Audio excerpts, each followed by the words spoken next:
Chapter के almost आखिरी portion में पहुंच चुके हैं और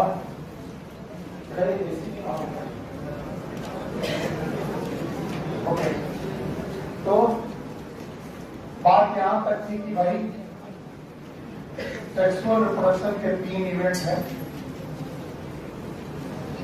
जब कभी भी हम लोग सेक्सुअल रिप्रोडक्शन की बात करेंगे, there are 3 events. One is known as pre-fertilization.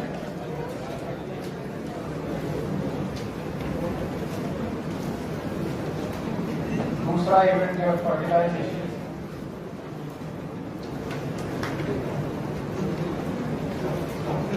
और तीसरा इवेंट है पोस्ट फर्टिलाइजेशन।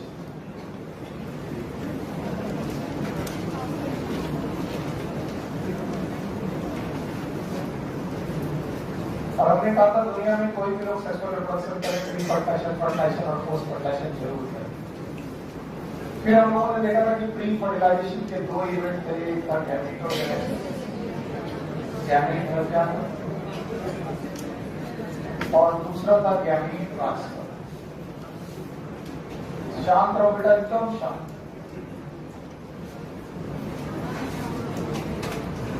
और चैप्टर में अब तक हम लोग केवल इन 2 प्रोसेस पे उलझे रहे, या तो गैमेटोजेनेसिस देखते रहे या तो गैमीट ट्रांसफर देखते रहे।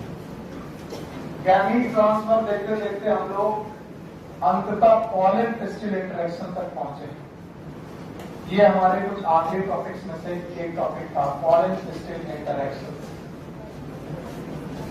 और तब हमने जाना था कि कैसे पॉलन ग्रेन जिसमें कि मेल गैमीट है और वो भी मेल गैमीट, 2 मेल गैमीट है, कैसे पॉलन एक जर्नी चालू करता है और हमारे एम्ब्रियो साइट में जहां पर बेटा एग है, that is known as female gamete, यहां तक पहुंचता है। और इस पॉलन पिस्टिल इंटरेक्शन के भी मैंने 3 इवेंट आपको पढ़ाए।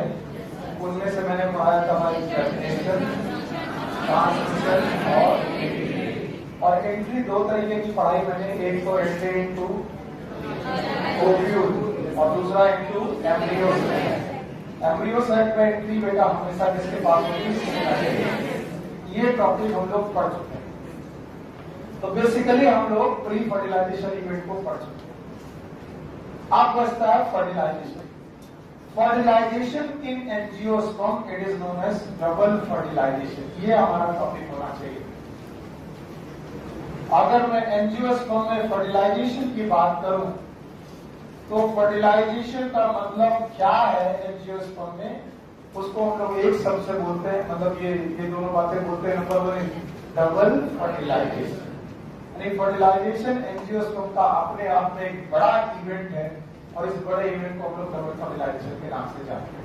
तो हम लोग क्या पढ़ चुके हैं? क्या पढ़ने जा रहे हैं? फर्टिलाइजेशन, जो कि एक्चुअली क्या है? आइए डबल फर्टिलाइजेशन की हेडिंग को आज हम लोग समझने की कोशिश करते हैं। So here is the term double fertilization.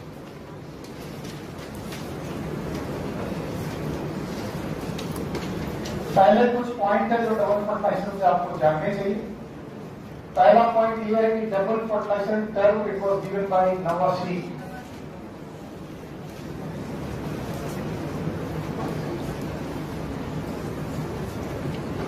And it is very specific.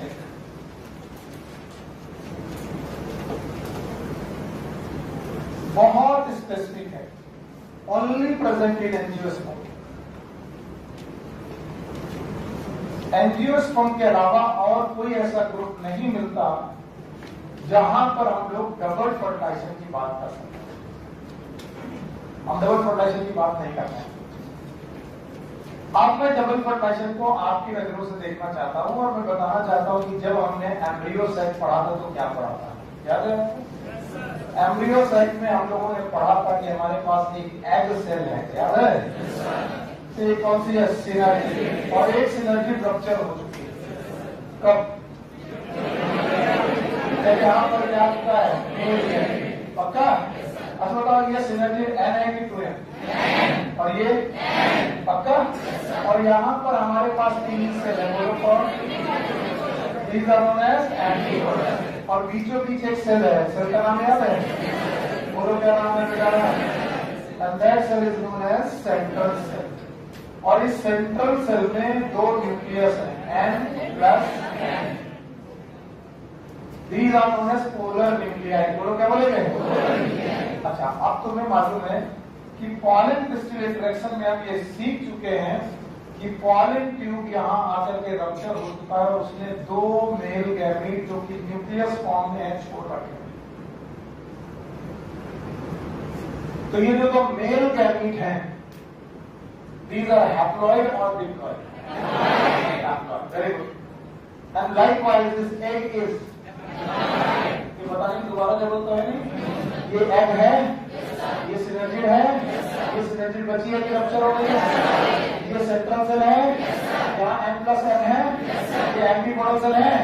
और ये जो मेल गैमीट आए हैं ये क्या करने वाले हैं, यही कमाल की बात है। इनमें से ये मेल गैमीट इस वाली एग सेल के न्यूक्लियस के साथ फ्यूज हुआ। बताओ ये क्या था, N, और ये क्या था, N, और N और N क्या बना, 2N। तो बताओ दो लोगों का फ्यूजन हुआ और N और N 2N बनाया। बताओ कौन कौन दो लोग फ्यूज हुए, मेल गैमीट और एग सेल फ्यूज हुए। और इस तरीके से यहाँ पर पहला फर्टिलाइजेशन हुआ और इस फर्टिलाइजेशन को हमने नाम दिया प्राइमरी फर्टिलाइजेशन। बोलो क्या नाम दिया? Why is known as primary fertilization? Embryo site में घुसते ही जो सबसे पहले फर्टिलाइजेशन हो उसका नाम। और मैं आपसे पूछूंगा कि प्राइमरी फर्टिलाइजेशन में कौन सी दो चीजें आपस में फ्यूज हुई, एग सेल और this primary fertilisation is also known as syngamy. बोलो क्या नाम है? और भाइयों बहनों सिंगैमी मैंने पहले पढ़ाया था, बोला था plasmogamy and karyogamy when takes place simultaneously it is known as syngamy। Cytoplasm का फ्यूजन और न्यूक्लियस का फ्यूजन अगर साथ साथ हो जाए तो क्या बोलते हैं, syngamy। ये मैं पढ़ा रहा था। तो पहला मेल गैमीट फीमेल गैमीट के साथ फ्यूज हुआ तो अब आपके सामने N और 2N करके दो स्ट्रक्चर 2N बने, मतलब एक स्ट्रक्चर बना N और N करके, बोलो कौन सा, 2N। और इस 2N स्ट्रक्चर का नाम रखा गया जाइगोट। बोलो। तो अभी आपको देखने की जरूरत है कि जाइगोट कैसे बना, कैसे बना, प्राइमरी फर्टिलाइजेशन। कैसे बोलो, thank you very much, primary fertilisation से बना। अच्छा, प्राइमरी फर्टिलाइजेशन का दूसरा नाम, और सेकेंडरी से क्या बना, जाइगोट। और जाइगोट N था कि 2N। अब जो दूसरा न्यूक्लियस था it proceed toward the polar nucleus. एक मेल गैमीट तो यहां चला गया, दूसरा पोलर न्यूक्लियाई के पास गया। और जो पोलर न्यूक्लियाई के पास गया तो खुद था N।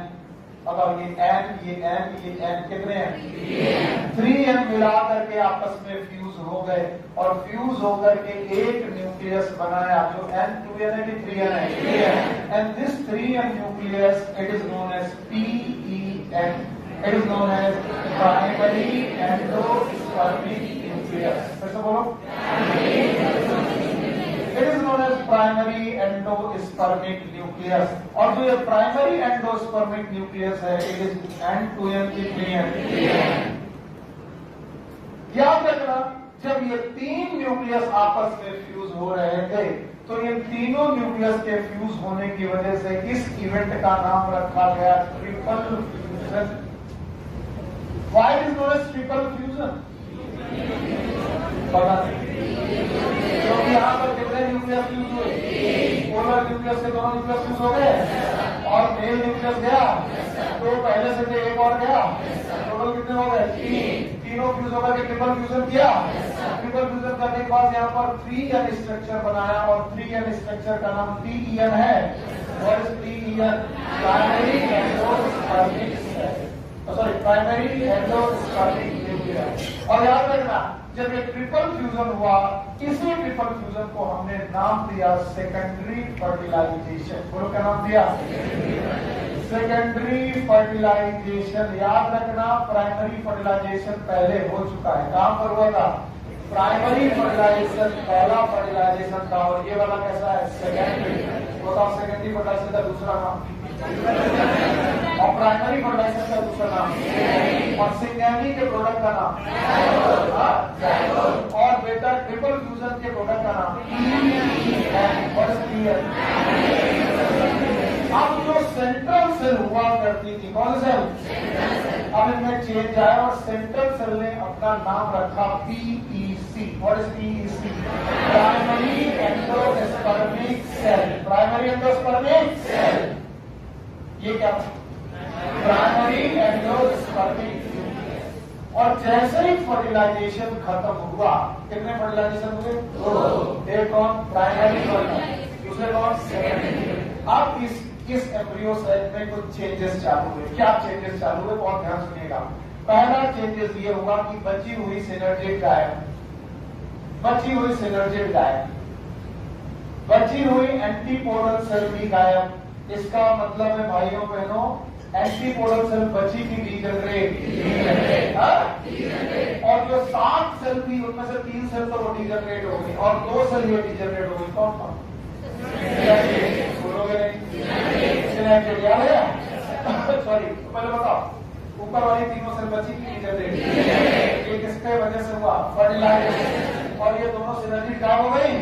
ये भी डीजनरेट हो गई। अब बची एक सेल, नाम बताओ, जाइगोट।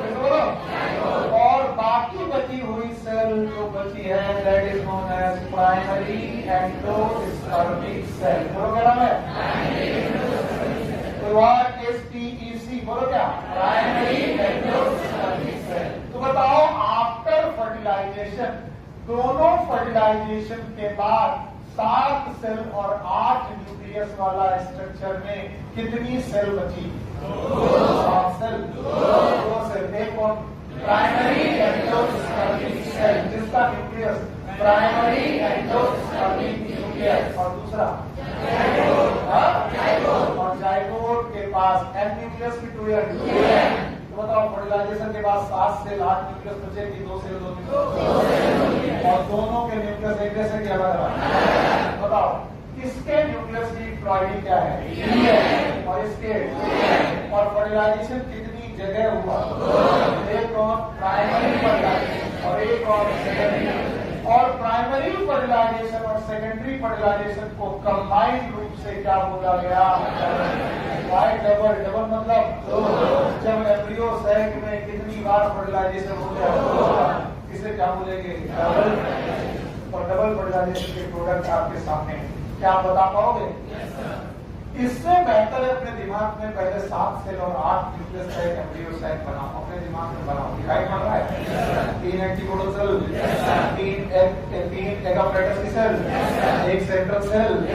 अब इनमें फर्टिलाइजेशन करने के लिए पॉलन ट्यूब पहुंचा है, पॉलन ट्यूब सिनर्जी में पहुंचा है। एक सिनर्जी में, दोनों में एक बस हुआ है। 2 मेल गैमेट पहुंचे। इन 2 मेल गैमेट का धीरे धीरे फर्टिलाइजेशन सीखो। पहला फर्टिलाइजेशन एक सेल से होगा। बताओ, N और N2N स्ट्रक्चर बनेगा। अगर N और 2N स्ट्रक्चर बनेगा, क्या बनाएगा? ये फर्टिलाइजेशन पहला है। दूसरा और क्या बना? Syngamy primary fertilisation. एक ही बात है, प्रोडक्ट का नाम जाइगोट, N2N। जैसे ही फर्टिलाइजेशन हुआ, बाकी बची सिनर्जी बची की डीजनरेट। पहले एक से डीजनरेट हो चुकी थी, दूसरी भी डीजनरेट हो गई। यानी एक ऑपरेटर्स की 3 सेल में 1 सेल बची, उसका नाम लेगी की जाइगोट। तो फर्टिलाइज है क्या? फर्टिलाइज। और एंटीपोडल सेल बची की गायब, डीजनरेट हो गई। अब बची सेंट्रल सेल। कौन सी? सेंट्रल सेल में हुआ है फर्टिलाइजेशन, प्राइमरी की सेकेंडरी। और सेकेंडरी फर्टिलाइजेशन में कितने न्यूक्लियस हैं? 3 फ्यूज हो गए हैं, इसलिए इसका नाम क्या हुआ है? Triple fusion. 2 पोलर न्यूक्लियाई और 1 पेयर। तीनों फ्यूजन का नाम ट्रिपल फ्यूजन हुआ। सेल का नाम प्राइमरी एंडोस्पर्मिक सेल, न्यूक्लियस का नाम प्राइमरी एंडोस्पर्मिक न्यूक्लियस। 7 सेल और 8 न्यूक्लियस में आज कितनी सेल बची? और 2 न्यूक्लियस। इस फर्टिलाइजेशन का नाम सेकेंडरी फर्टिलाइजेशन। 3 लोग फ्यूज हुए तो ट्रिपल फ्यूजन। इस फर्टिलाइजेशन का नाम प्राइमरी फर्टिलाइजेशन और इसका दूसरा नाम सेकेंडरी। एक बार में कितने फर्टिलाइजर? 2। दोनों फर्टिलाइजर एक साथ हो रहे हैं, इसीलिए इसका नाम डबल फर्टिलाइजेशन गिवन बाय नाम। और ये कहीं और मिलेगा नहीं, केवल कहाँ मिलेगा? ऐसे ही मैंने कुछ स्पेसिफिक कैरेक्टर पढ़ाए थे, और तो पूछना बेकार है, आप बुरा मानते हो, लेकिन पूछना मेरा काम है।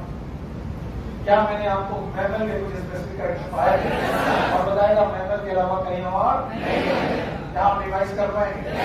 क्या मेमोरी ग्लैंड थी? एयर से आई फ्लो था? अच्छा ये बताओ कितना था?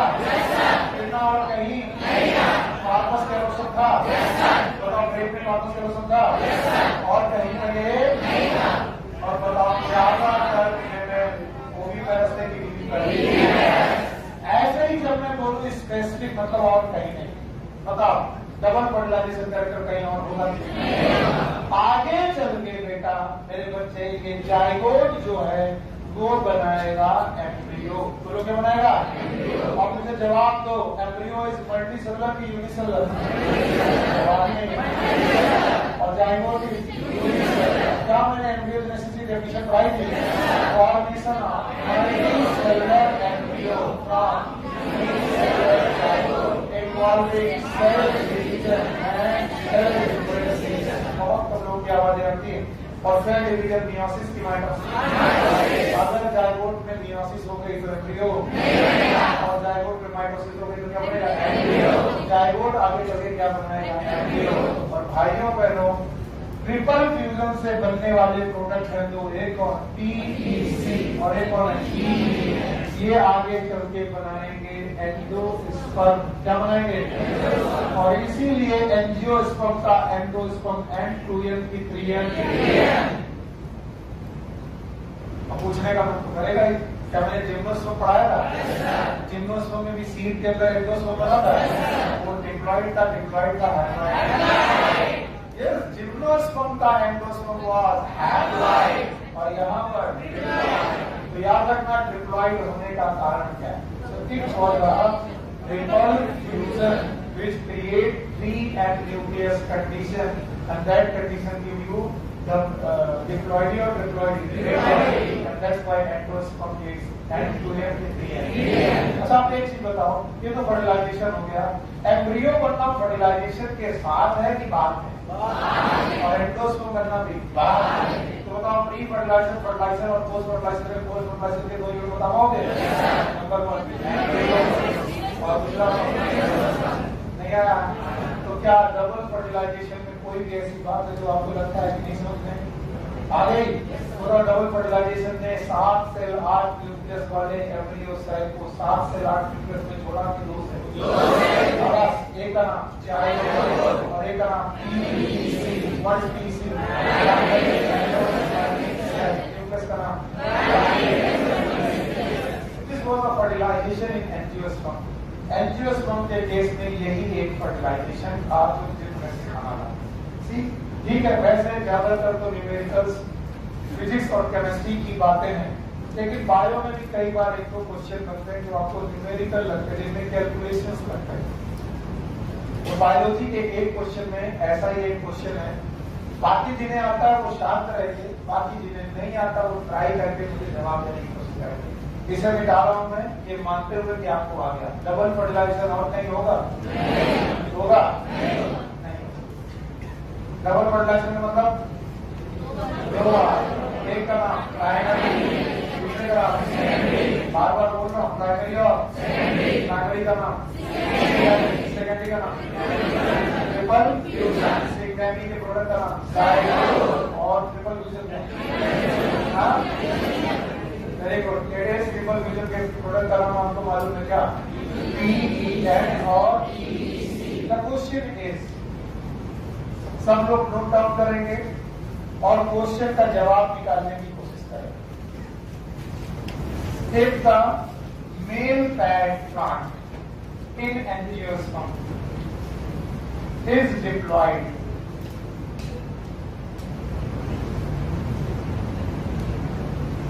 and the female plant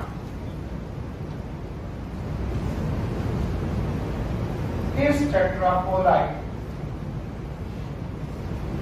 then what will be the ploidy of endosperm by this pollination and fertilization? अगर मेल डिप्लॉइड है और फीमेल बेटा प्लांट 4n है, तो what will the ploidy of endosperm of this no pollination and fertilisation. इस तरीके के ये मेल और फीमेल आपस में पॉलिनेशन फर्टिलाइजेशन करें तो क्या क्वालिटी होगी? यस यस, क्या क्या आंसर है? 4 है कि 5 है? 5 है। और किसी का कोई आंसर? और किसी का कोई आंसर? फिर मत कहना सर मैं यही बोल रहा था। 6 है। और किसी का कोई आंसर? कितने लोगों को क्वेश्चन ही नहीं आया? आप बताओ, शर्त की कोई बात नहीं, कोई बात नहीं आया। गुड। अब इसको समझने के लिए पहले तो मैं तरीका कॉन्सेप्ट बताऊंगा, फिर उसको ट्रिक में समझाऊंगा। आपको मालूम है ये है स्टेमन। स्टेमन का ये पार्ट फिलामेंट, ये वाला ये मेल का पार्ट फीमेल का। अब आपको मालूम है ये मेल पार्ट एन है कि 2n? तो बताओ इससे बनने वाला pollen grain will be N की 2n? 2n। दिमाग सही जवाब दो। पूरी है ये एन की 2n, ये स्पोरोफाइट का पार्ट है। अब बार बार वही चिल्लाओगे तो फिर कहोगे देखो सर इतनी बार चिल्लाते हो लेकिन उसके बाद भी जवाब नहीं आता, इसका मतलब तुम्हें कुछ हो नहीं आता। स्पोरोफाइट में स्पोरोफिल, स्पोरोफिल में स्पोरेंजिया,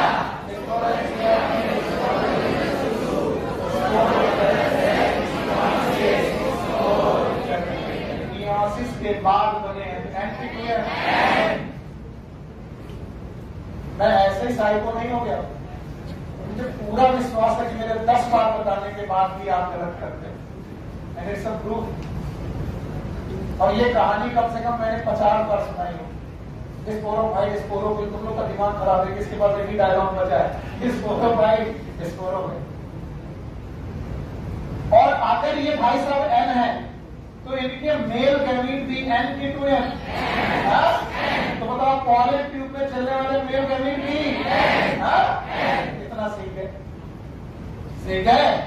आप बताओ, ये रही स्टिग्मा, स्टाइल और ओवरी। अब बेटा ये है मेल पार्ट की फीमेल, फीमेल एन है कि 4n? पता नहीं, 4n है। अब फिर कोई बात 4n है तो बताओ जैसा स्पोरोफाइट उसका आधा इसको, और जैसा स्पोर वैसा एम्ब्रियो सेल। तो बताओ एग सेल एन की 2n, क्योंकि बंदा कैसा था 4n। बताओ ये कैसा होगा 2n, पक्का। और बताओ पोलर न्यूक्लियाई जो है वो एन की 2n, 2n प्लस। ये किसको लोगों को नहीं समझ में आया? फिर से भाइयों बहनों, ये रहा embryo sac. Embryo sac female के अंदर बनता है, लेकिन फीमेल के अंदर किसके बाद बनता है? मियोसिस। और मियोसिस के बाद बना तो प्लॉइडी जो भी है उसका आधा हो जाएगी। प्लॉइडी कितनी थी? 4n। तो 4n की प्लॉइडी आधी हो जाएगी। इसका मतलब एग सेल कितनी होगी? सिनर्जिक, बोलो ये सिनर्जिक। एंटीपोलर सेल, पोलर न्यूक्लियाई का हर न्यूक्लियस 2n प्लस, पक्का। आप बताओ एंडोस्पर्म बनाने जा रहे हैं, अब देखें एंडोस्पर्म बनाने जा रहे हैं। एंडोस्पर्म बनाते वक्त ये पॉलन ट्यूब यहाँ पहुंचा और इसने गैमीट छोड़ दिए, अब बताओ एक फर्टिलाइजेशन ये हुआ, कौन सा? प्राइमरी। और एक ये वाला फर्टिलाइजेशन हुआ एन। बोलो क्या है? एन। और बोलना भी सर नहीं मालूम था, बताओ ये एन था, मेल गैमीट एन। तो बताओ पहुंचने वाला गैमीट एन। तो आप बताओ 2n, 2n एन, 5n। तो बताओ PEN क्या बना? 5n। बोलो। तो बताओ एंडोस्पर्म इसी से बनेगा, और अगर एंडोस्पर्म इसी से बनेगा तो क्या होगा? 5n। आंसर क्या होगा? इतना तो एग्जाम में टाइम मिला नहीं, इतना तो तुम करते रहे तो तुम्हारा एक क्वेश्चन गया, और बायोलॉजी में इतना टाइम लगाना बेवकूफी। सो याद रखना है फीमेल की जो भी प्लॉइडी है वो उसके पोलर न्यूक्लियाई में झलकती है। बताओ फीमेल की प्लॉइडी क्या था? और ये क्या था? 2n plus. इसका मतलब है अगर तुम्हें एंडोस्पर्म की प्लॉइडी चाहिए एंडोस्पर्म की अगर आपको प्लॉइडी चाहिए, ये ट्रिक है, चाहे वो दो फार्मूला, आप लोग फार्मूला बहुत रखा मानते हो ना, तो एंडोस्पर्म की प्लॉइडी बराबर ploidy of female ploidy of female plant plus half of the ploidy of male plant. बस इन्हें जोड़ दो, एक बार में आ जाएगा। ये है फॉर्मूला, करके देखो। बताओ हमें एंडोस्पर्म की प्लॉइडी चाहिए, बताओ प्लॉइडी ऑफ फीमेल प्लांट कितनी है, 4 है, उसको एज इट इज रखो, plus half of the ploidy of male plant. Male plant कितना था, 2, इसका हाफ क्या हुआ, बराबर 5। अभी भी नहीं आया? क्यों? क्योंकि बेटा पोलर इम्प्लॉय में वही प्लॉइडी झलकेगी जो फीमेल की प्लॉइडी है। n+n होगा, अगर 2n होगा तो n+n, 4n होगा तो 2n + 2n, 6n होगा तो 3n + 3n। Got my point? और मेल अपनी हाफ प्लॉइडी के साथ मान जुड़ेगा, तो बताओ यहां पर 2n + 2n + n, it is known as 5n। चलिए इसी क्वेश्चन को उल्टा कर देते हैं। करो if the female plant is 2n and the male plant is 4n, what is the ploidy?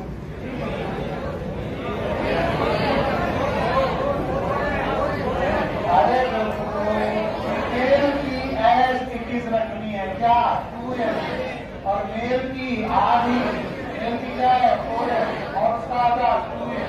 बताओ क्या आएगा, नहीं आया? कितने लोगों को अभी भी नहीं आया? डरने की जरूरत नहीं है, घबराने की जरूरत नहीं है, होता है, नहीं आता। कितने लोगों को नहीं आता? सबको आ गया। तो एक तरीके का ये न्यूमेरिकल है जो लोग कभी कभी पूछ लेते हैं, और वो डीप में कभी नहीं आया, लेकिन जो आप क्वेश्चंस लगाते हो बुकलेट, उसमें क्वेश्चन लेकर के आते हो, तो मुझे लगता है मुझे बता देना चाहिए। बताओ एंडोस्पर्म की प्लॉइडी निकालने का फॉर्मूला,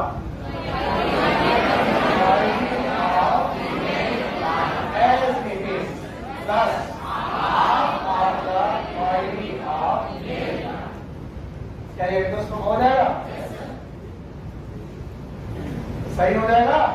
अब खुद करके देखो, मेल भी 2n, फीमेल भी 2n, तो एक का 2n एज इट इज और एक का n, बताओ क्या है?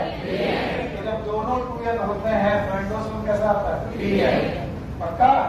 तो अब आपको प्री फर्टिलाइजेशन और फर्टिलाइजेशन की निजात मिलती है, और तीसरा टॉपिक आता है it is post fertilisation event.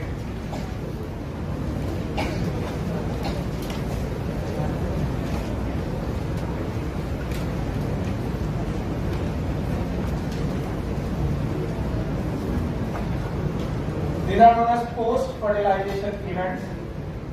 Fertilisation के बाद होने वाले इवेंट्स, और इनमें से 2 इवेंट हैं जो फर्टिलाइजेशन के बाद होने हैं।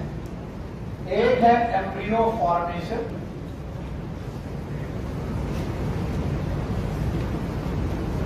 That is also known as embryogenesis,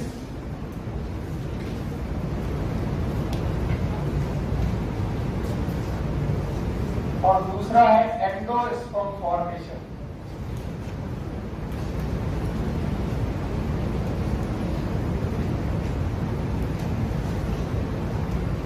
post fertilisation event में कौन कौन से 2 इवेंट हैं, एम्ब्रियो फॉर्मेशन और, अच्छा बिना पढ़ाए फिर भी पूछ ही सकता हूं, ये कहां पर हो रहे होंगे?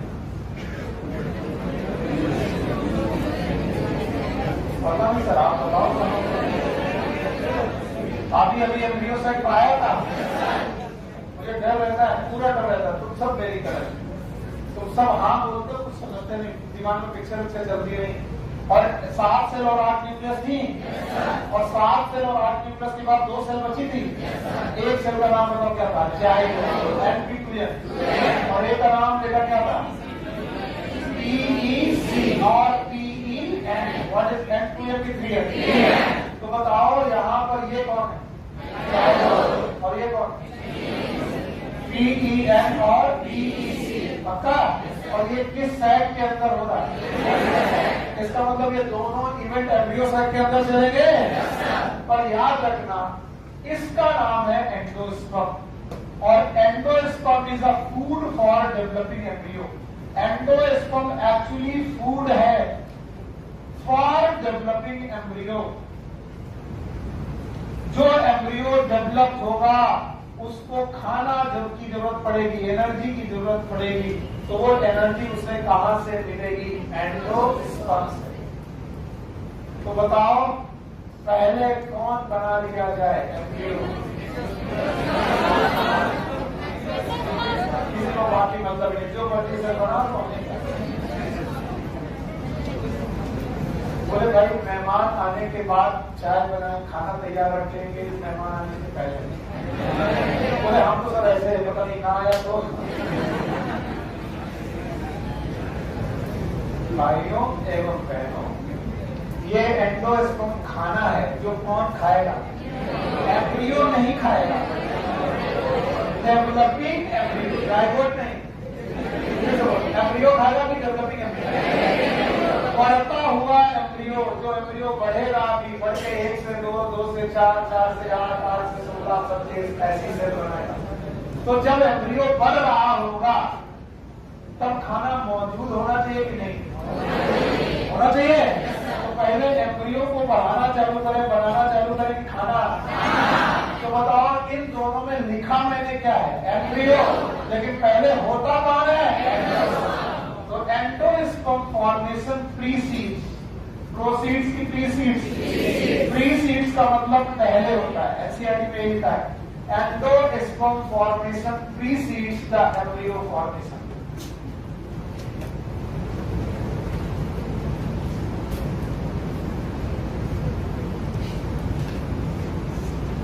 तो एम्ब्रियो बनने के लिए खाने की जरूरत है और खाना है एंडोस्पर्म। तो पहले एम्ब्रियो बनेगा कि पहले खाना बन जाएगा? बहुत सा खाना। तो एंडोस्पर्म नाम का खाना बन जाएगा और इसको खाएगा कौन? एम्ब्रियो। तो which event will take place first? पक्का? पहले एंडोस्पर्म बनेगा फिर क्या बनेगा? और सौभाग्य की बात कर लो या दुर्भाग्य की बात कर लो, आज ही हम लोगों ने सीड और फूड को खत्म किया है। तो क्या हम लोग इस टॉपिक से बच सकते हैं? नहीं सर। तो रिवाइज करोगे पूरा पढ़ो, पूरा पढ़ो।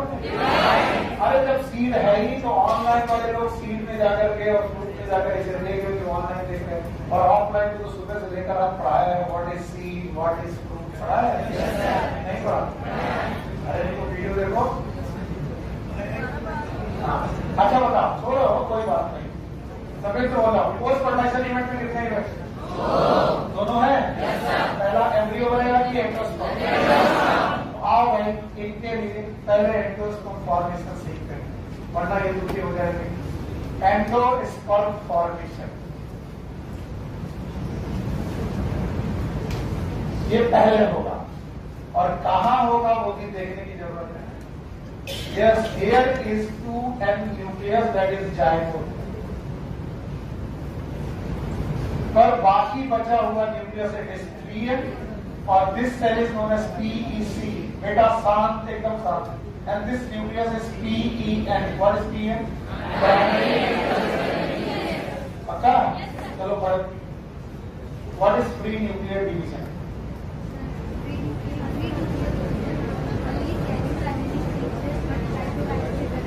Very good. क्या होगा? कैरियोकाइनेसिस। क्या नहीं होगा? अगर केवल कौन डिवाइड करे? क्या डिवाइड ना करे? सेल। तो ऐसे डिवीजन का नाम फ्री न्यूक्लियर डिवीजन। कैरियोकाइनेसिस हो जाए, क्या हो जाए? और क्या ना हो? तो होता यूं है कि जाइगोट एक कोशिका है, पीईसी भी एक कोशिका है, पीईएन भी एक न्यूक्लियस है, लेकिन पीईएन में चालू हो जाते हैं प्री न्यूक्लियर डिवीजन। अभी जाइगोट को मैं नहीं छेड़ रहा हूं, ये रहा जाइगोट को, लेकिन पीईएन डिवाइड होने लगता है और डिवाइड होकर के केवल न्यूक्लियस डिवाइड होने लगता है और डिवाइड होकर के 1000 ऑफ न्यूक्लियस बना देता है, हजारों न्यूक्लियस बना देता है। और इस तरीके से बने हुए हजारों न्यूक्लियस किस प्रोसेस से बन रहे हैं? बताओ किस प्रोसेस बन रहे हैं? Pre nuclear division. Pre nuclear division. लोगों ने कहा कि सर आपने ड्रॉप बना दी, मैं समझ नहीं पाया। देखो, कई बार डिजिटल बोर्ड के कुछ फायदे भी हैं और कुछ नुकसान भी हैं। मैं पहले एक न्यूक्लियर काट के 2 दिखाता, फिर 2 से 4 दिखाता, 4 से 8 दिखाता, जहां गलत होता मिटा देता, यहाँ मिटाने जाऊंगा मिटेगा ही नहीं, पूरा मिटेगा।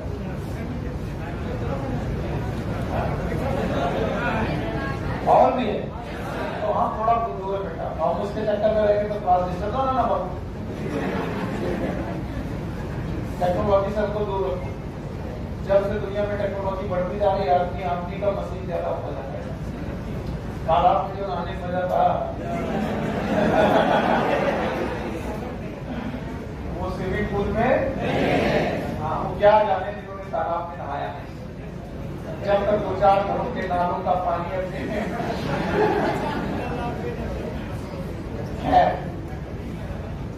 है बेटा, एवरीथिंग इज फाइन। दुनिया में हर एक चीज अच्छी है। हमें लगता है ये अच्छा क्योंकि हमारे बचपन की यादें इसमें, उन्हें लगता है वो अच्छा क्योंकि उनकी बचपन की यादें उसमें। उनको तुम यहाँ भेजो, बोलो कितने का नहीं लोग हैं।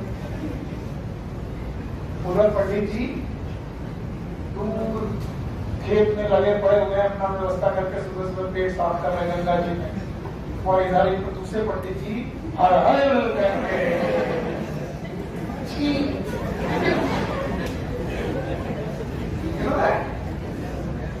अपना कमंडल में गंगा जल भरना है और देवी को भी चढ़ा रहे हैं।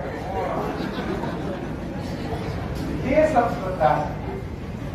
अगर श्रद्धा है तो एवरीथिंग इज फाइन। श्रद्धा है तो तालाब में कूद जाओगे, कोई दिक्कत नहीं। और नहीं है तो फिर स्विमिंग पूल में भी लगेगा किसी में।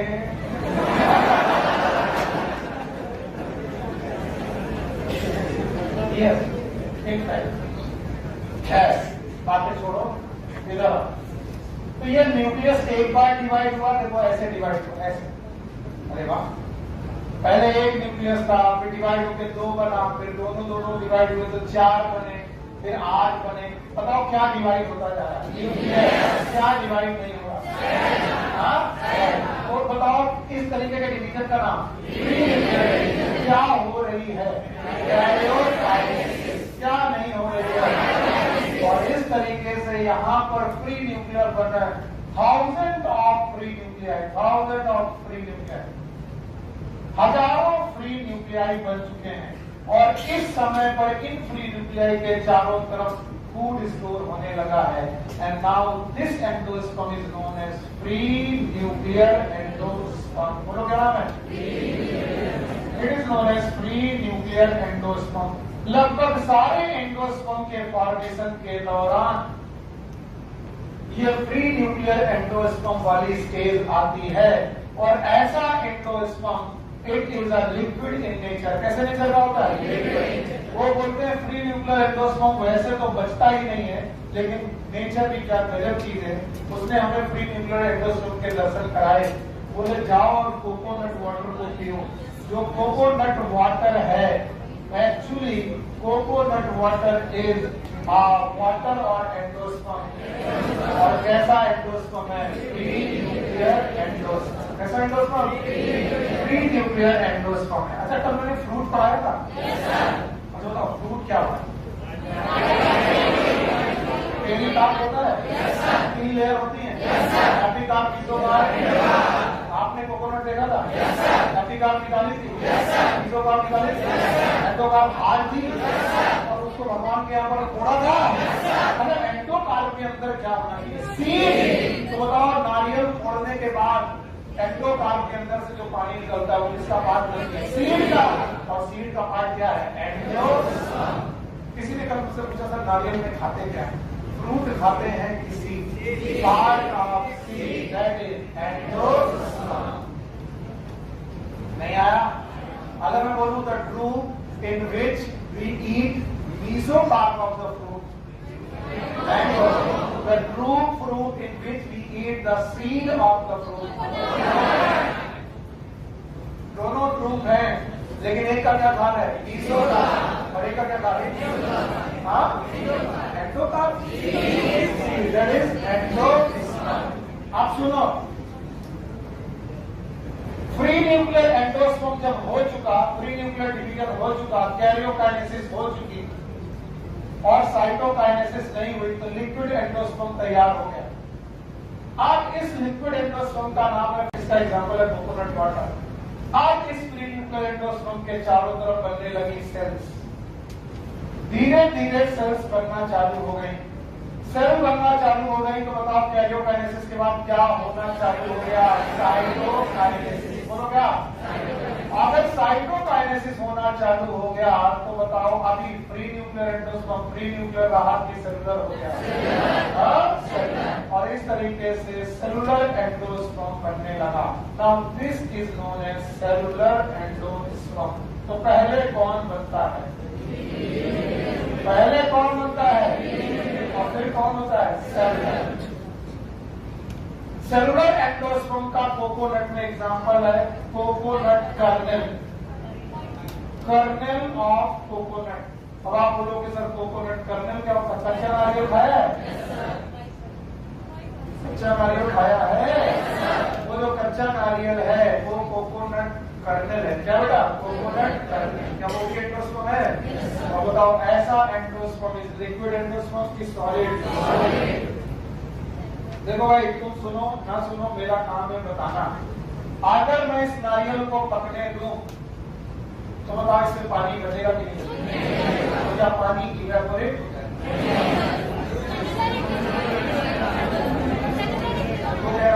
है? तो this free nuclear endosperm will change into cellular. इसका मतलब आगे चल के फ्री न्यूक्लियर बचेगा कि सेलुलर? सेलुलर। इसलिए नारियल पानी के पास जाते हो, बोले भैया एक नारियल पानी देना, तो बोलेगा कैसा लोगे? पानी वाला कि मलाई वाला? कभी पिया ही नहीं? ट्राई वंस, कम से कम एक बार ट्राई किया है, आपकी बार ट्राई करना। गुड। तो उसे बोला, वो मुझे नहीं सर मैम आप क्या लेंगे? एक्चुअली मेरे घर में मम्मी और दीदी और माई वाइफ ये लोग ज्यादा पीते, तो अक्सर मैं यही सोचता हूँ मैडम आप पानी वाला लेंगे कि मलाई वाला? तो हमारी माता जी कहे खाए पानी वाला खाए लेंगे, मलाई वाला तो आप नारियल पानी में मलाई खाने गए थे कि? हमने एक दिन माता जी को बोला कि माता जी अगर मलाई वाला खाना है तो आप पूरा का पूरा कोकोनट तोड़वा के उसकी वो गरी वाला खाए। लेकिन तुम पागल, तुम अपना दिमाग रख। पर सच बात ये है कि ये पूरा पानी एक दिन किसमें कन्वर्ट होगा? Solid endosperm. इसमें नारियल को पकने दिया जाए उसमें पानी बचेगा कि नहीं बचेगा? इवेपोरेट होता है। इवेपोरेट नहीं होता। क्या होगा? Free nuclear endosperm will convert into cellular. पक्का? ऑल्दो एनसीईआरटी नहीं बोलती, लेकिन हम लोगों ने पढ़ा है इनके बीच में भी एक अवस्था आती है जब ना पूरी तरीके से लिक्विड है ना पूरी तरीके से सॉलिड है। दैट इज नोन एज हैलोवियल एंडोस्पर्म। That is actually मलाई वाला कोकोनट। हैलोवियल एंडोस्पर्म। तो बताओ पहला एंडोस्पर्म फ्री न्यूक्लियर, बीच में हैलोवियल और फिर कौन? तो बताओ पहले क्या हुई? बोलो। जब तक कैरियोकाइनेसिस होती रही क्या बनते रहे? हजारों न्यूक्लियाई बने। ऐसे एंडोस्पर्म का नाम फ्री न्यूक्लियर एंडोस्पर्म। एग्जांपल, फिर बाद में यही बेटा कोकोनट कर्नेल में चेंज हुए, कच्चे नारियल में चेंज हुए। इसका मतलब है हर फ्री न्यूक्लियर एक दिन सेलुलर में कन्वर्ट होगा। पाया हैलोवियल। पहली स्टेज फ्री न्यूक्लियर, दूसरी हैलोवियल, तीसरी अब ये जो इतना सारा खाना मिला है, ये खाना किन भाई साहब के लिए इंतजाम किया गया है? इनका। ये भाई साहब कौन है? बोलो। इनको बहुत गौर से देखना, क्योंकि यही भाई साहब हैं जो ये खाने को चट करेंगे। कब करेंगे? जब वो जायगोट होंगे कि एम्ब्रियो बनेंगे? एम्ब्रियो बन जाएंगे कि डेवलपिंग एम्ब्रियो? तो जब ये डेवलप होने लगेंगे तब इसे खाने। अच्छा भाई, होता क्या है कि इस एंडोस्पर्म को एम्ब्रियो खाता रहता है। अगर endosperm is totally consume by the embryo, totally consume by the embryo.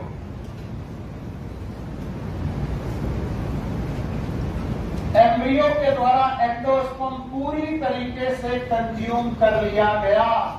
तो बताओ सीड में एंडोस्पर्म बचेगा कि नहीं बचेगा? अरे बेवकूफो, इधर देखो, पीछे वाले इधर सही पढ़ते हैं, उधर वाले सो जाते हैं। अगर घर में आए हुए मेहमान ने सारा खाना खा लिया तो हमें खाने को बचेगा कि नहीं बचेगा? सिंपल सी बात, सिंपल बात है। तो भैया वो मेहमान इतना भूखर था कि उसने क्या किया, एंडोस्पर्म पूरा चट कर लिया। अब बताओ अगर पूरा का पूरा एंडोस्पर्म कंज्यूम हो गया तो ऐसे सीड में एंडोस्पर्म होगा कि नहीं होगा? ऐसे सीड क्या कहलाएंगे? Endospermic seed. बोलो क्या नाम है? Non endospermic seed. And these are also known as, आज नाम बताया था, they are also known as X-albuminous seed, X-albuminous seed। बस इनका एग्जाम्पल आज नहीं बताया, तो आप सुन लो। फैमिली फैबेसी, कौन सी फैमिली? पूरी की पूरी X-albuminous है। कैसी है? X। और फैमिली फैबेसी में टोपी वाले बोलो पी ग्राम, याद है? सोयाबीन, ये सब इट इज एल्बुमिनस की एक्स-एल्बुमिनस? एंडोस्पर्मिक की नॉन एंडोस्पर्मिक? Non endospermic. और बच्चों इधर लिख रहा हूं, if endosperm not consumed by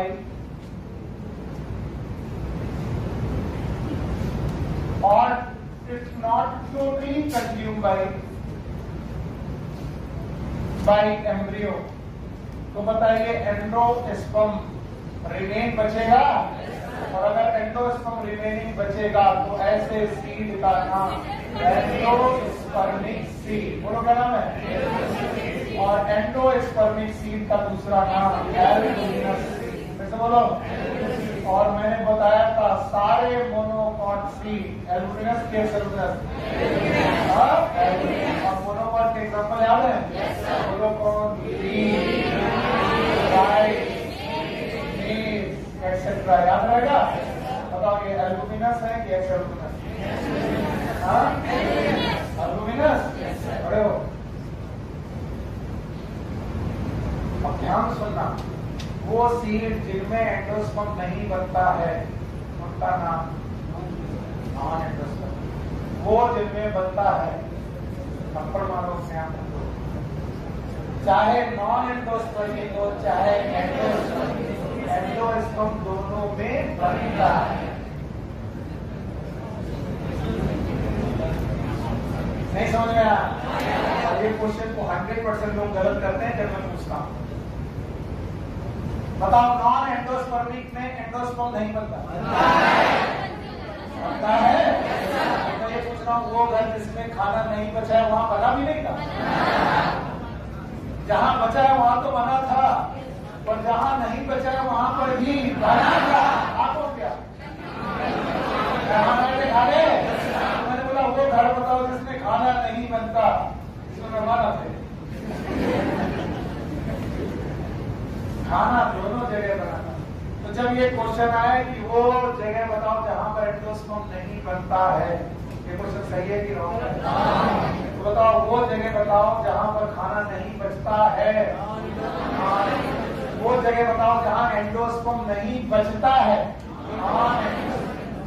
और जहां बचता है नहीं आ रहा है? आ रहा है? पक्का आ रहा है? तो भाई बताओ एंडोस्पर्मिक सीड के एग्जांपल पी ग्राम।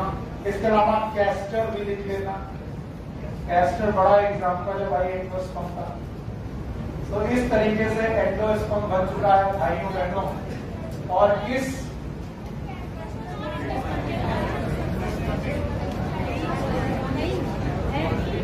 Castor non endosperm, castor non endosperm, कौन सा है? लिखा है? कहाँ लिखा है?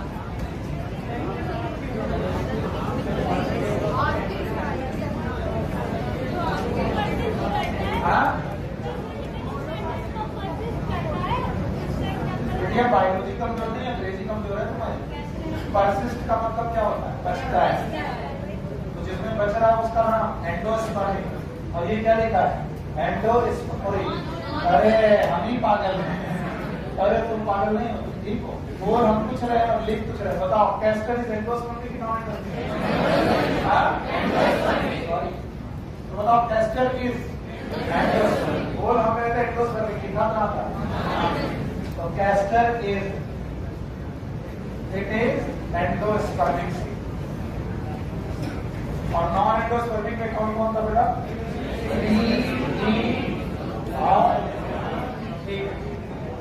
अब इस डायग्राम को अच्छे से देखो, बहुत अच्छे से देखो इस डायग्राम, क्योंकि इस डायग्राम के चारों तरफ मैं कुछ बनाने वाला हूं और फिर मैं आपसे पूछूंगा कि मैं क्या करने जा रहा हूं।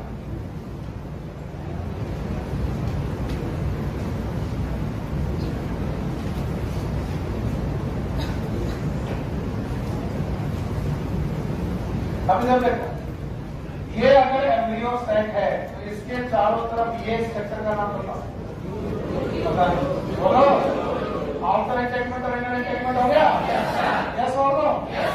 अब देखना, ये एम्ब्रियो सेट है तो बताओ एम्ब्रियो सेट के जाइगोट किस रीजन पे होता है? माइक्रोपाइलर की सेलेर?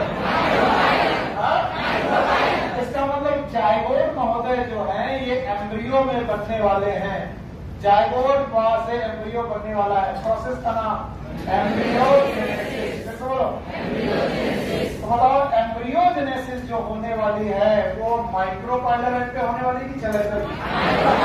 और अगर माइक्रोपाइलर एंड में होने वाली है तो एपिकल रीजन में होने वाली है कि बेसल? बेसल या एपिकल? क्योंकि माइक्रोपाइलर इज एपेक्स और बेस। नहीं आया? और अभी भी मैं ये डायग्राम हटाऊंगा नहीं जब मैं लिखाऊंगा व्हाट इज एम्ब्रियोजेनेसिस। तो पहला पॉइंट एम्ब्रियोजेनेसिस की डेफिनेशन में पिछली क्लास में पढ़ा है। What is embryogenesis? Multicellular embryo from unicellular zygote involving cell division। दो प्रोसेस होते हैं, एक कौन? सेल डिवीजन और एक कौन?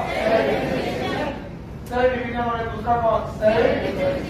अच्छा, एक और अनाउंसमेंट है। बच्चे बहुत थोड़ा घबरा रहे हैं। घबराने का कारण ये है कि उनको लगता है कि सर मॉर्निंग की क्लास के बाद इवनिंग क्लास थोड़ी मुश्किल पड़ रही है।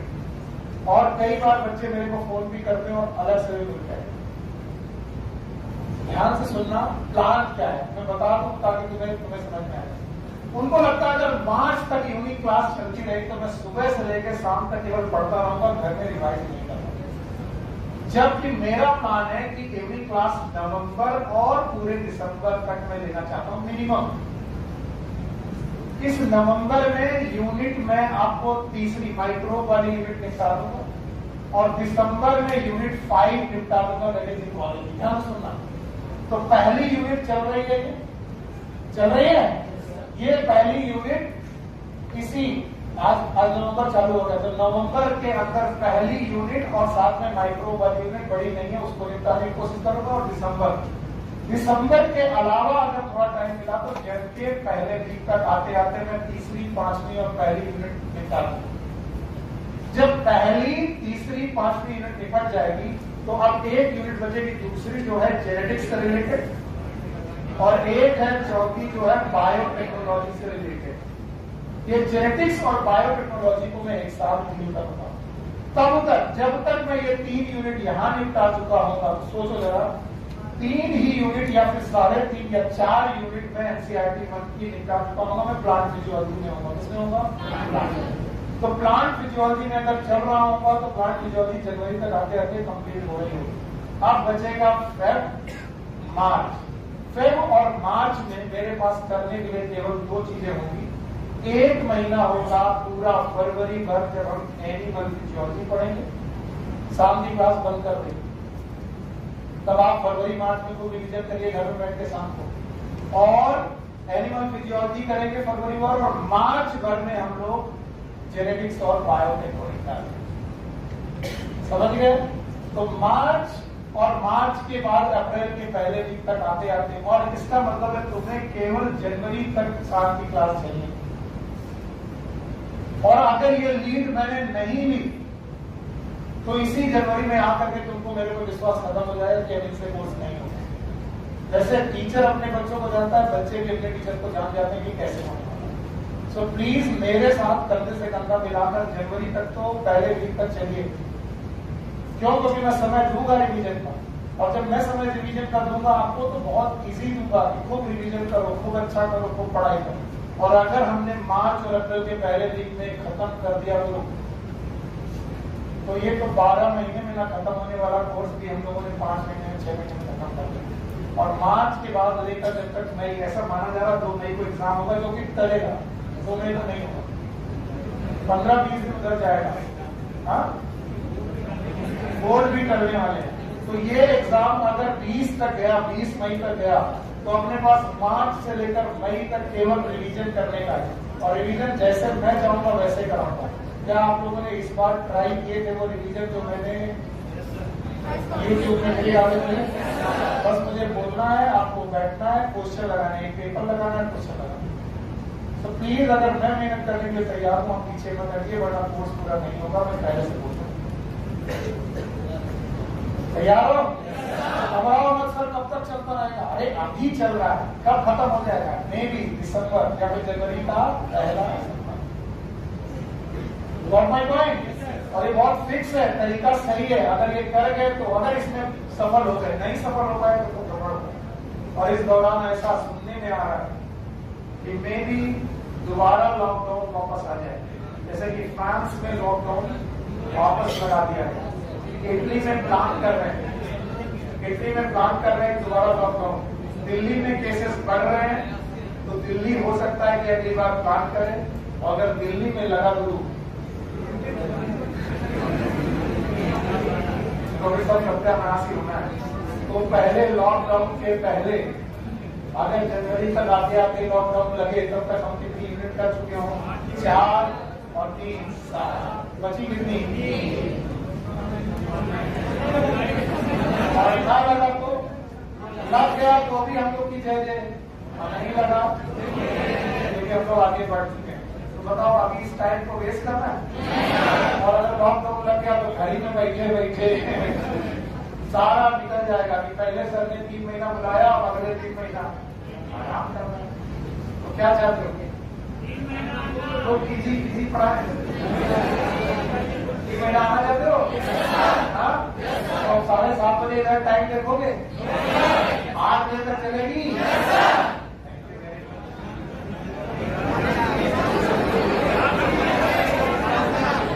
8 बजे तक किसी को प्रॉब्लम है?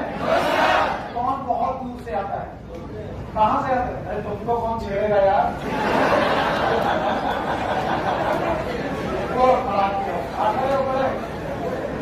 सबसे पीछे दोनों खड़े हो। कहाँ से आते हो? हाँ?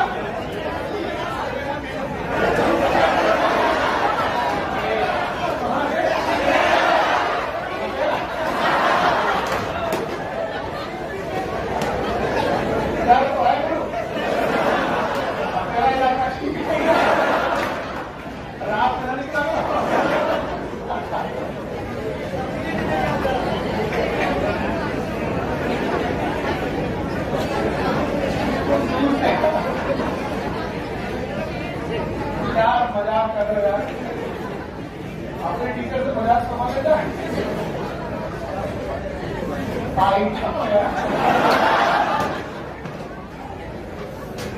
चलो छोड़ो, सर मैं बहुत दूर से आता हूँ। सपेड़ा पुड़िया आप लोग ऑनलाइन में उसमें लग रहा होगा खाता से, तो सपेड़ा पुड़िया कम से कम 25 किलोमीटर।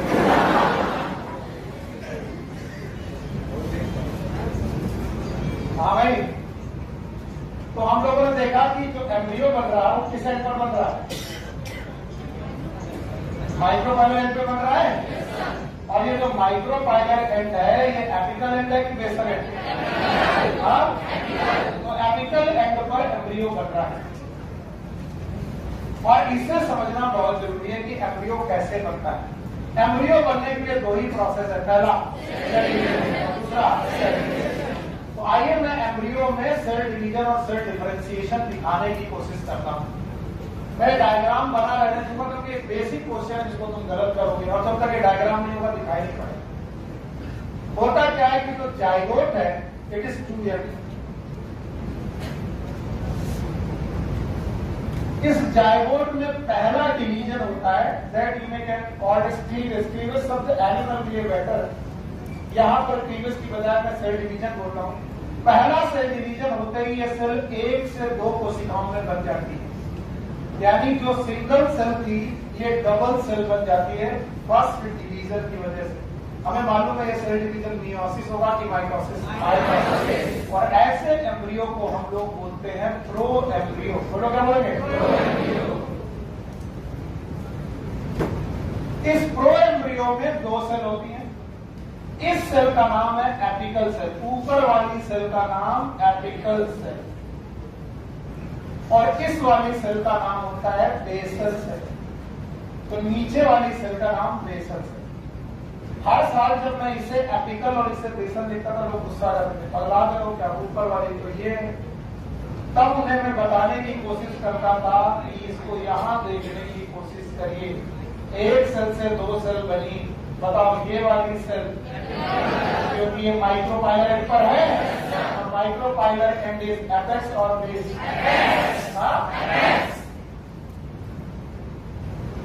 तो ये तो 2 सेल बनी है। इस 2 सेल वाले स्टेज का नाम है प्रो एम्ब्रियो। क्या नाम है? और प्रो एम्ब्रियो में 2 सेल में पहली सेल का नाम एपिकल सेल, जो माइक्रोपाइलर एंड की सेल है उसका नाम एपिकल सेल, और उसके अपोजिट वाला बेसल। अब बेसल सेल फर्दर डिवाइड करती है, आगे से समझिएगा, और बेटा डिवाइड करके लीनियर स्ट्रक्चर बनाती है that is known as suspensor. बोलो क्या नाम है? अब जब ये मैं बनाता हूं तो लोगों को समझ में नहीं आता होता क्या। और सस्पेंसर की सबसे बड़ी वाली cell is haustoria, haustorial cell. बोलो कौन सी सेल?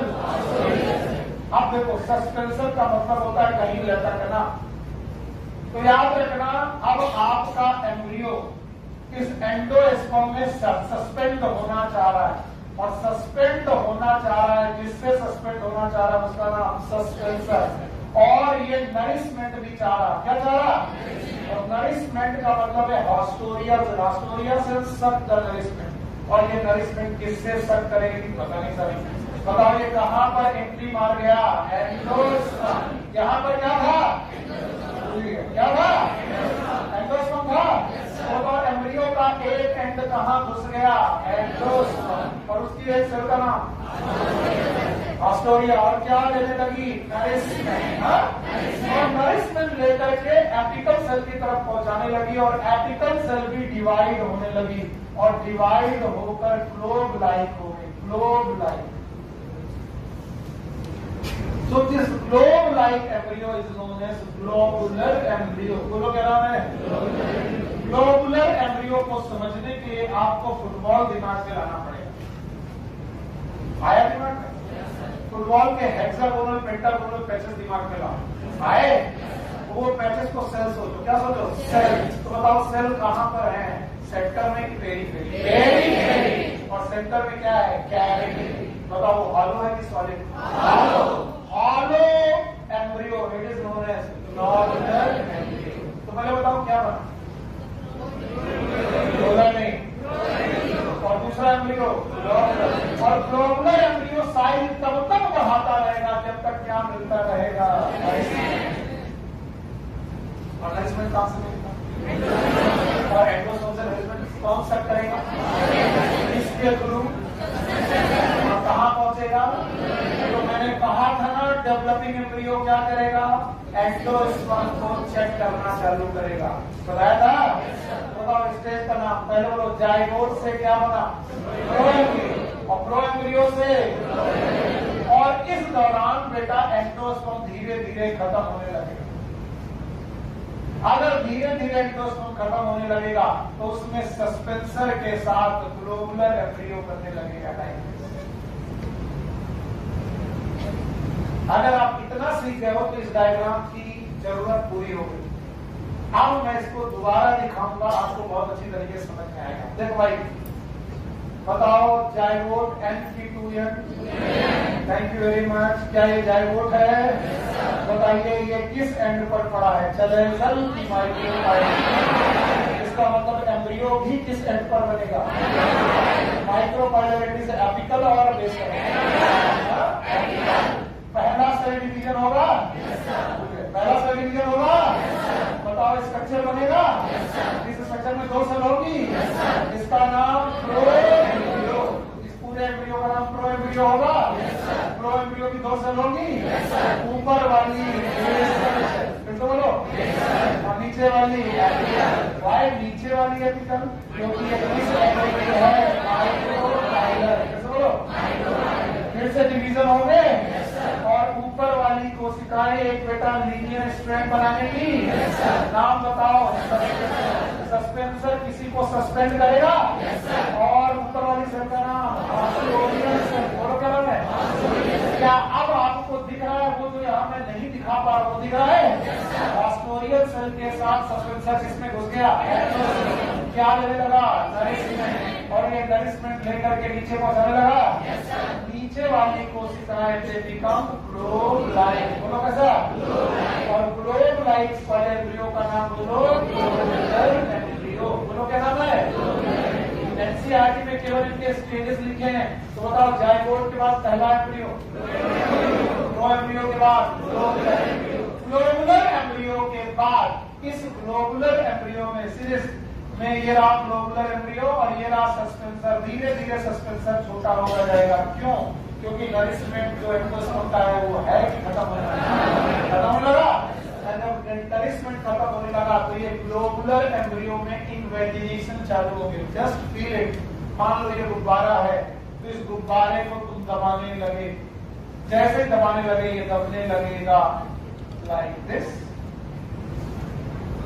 और दबाने लगे ये और दब जाएगा लाइक दिस। यस, आपने अपने ग्लोबुलर एम्ब्रियो को थोड़ा सा इन्वेजिनेट किया और इस तरीके से आपको एक नया एम्ब्रियो मिला जिसका शेप हार्ट शेप है। It is known as heart shape embryo. NCERT को छोड़ना मत पढ़ना, ये सारे स्टेजेस केवल लिखे हैं, मैं दिखा रहा हूं। तो मेरे साथ चिल्लाते रहो, जाइगोट से, प्रो एम्ब्रियो से, ग्लोबुलर एम्ब्रियो से, और जब हार्ट शेप एम्ब्रियो बन चुका होगा भाइयों बहनों, अब मैं बना रहा हूँ heart shape embryo. Heart shape embryo जब बन चुका होगा, let's suppose this is a heart shape embryo in total, तब तक सस्पेंसर पूरी तरीके से समाप्त हो चुका है। अब इस हार्ट शेप एम्ब्रियो में एक और इन्वेजिनेशन होगा। जो लोग देख पाएंगे वो तो ठीक है, नहीं देख पाएंगे मुश्किल हो जाएगा, इसलिए मैं यहाँ तक आया। हार्ट शेप एम्ब्रियो में फर्दर इन्वेजिनेशन चालू होंगे। मैं सिखाने की कोशिश कर रहा हूँ, देखने की कोशिश करिएगा। ये अभी तक हार्ट शेप एम्ब्रियो है, लेकिन हार्ट शेप एम्ब्रियो में फिर से इन्वेजिनेशन चालू होंगे लाइक दिस। यहाँ से इन्वेजिनेशन चालू, और इन इन्वेजिनेशन की वजह से आपका heart shape embryo it become like this. Sir ये तो हाइड्रा जैसा कुछ दिख रहा है। अगर नहीं दिख रहा है तो मैं इसको दूसरे कलर से रखने की कोशिश करता हूं। एक स्ट्रक्चर ये बना इन्वेजिनेशन की वजह से, और एक स्ट्रक्चर ये बना इन्वेजिनेशन की वजह से। बीच में गैप है, इट इज नथिंग, और ये बाकी वाला पोर्शन दिस,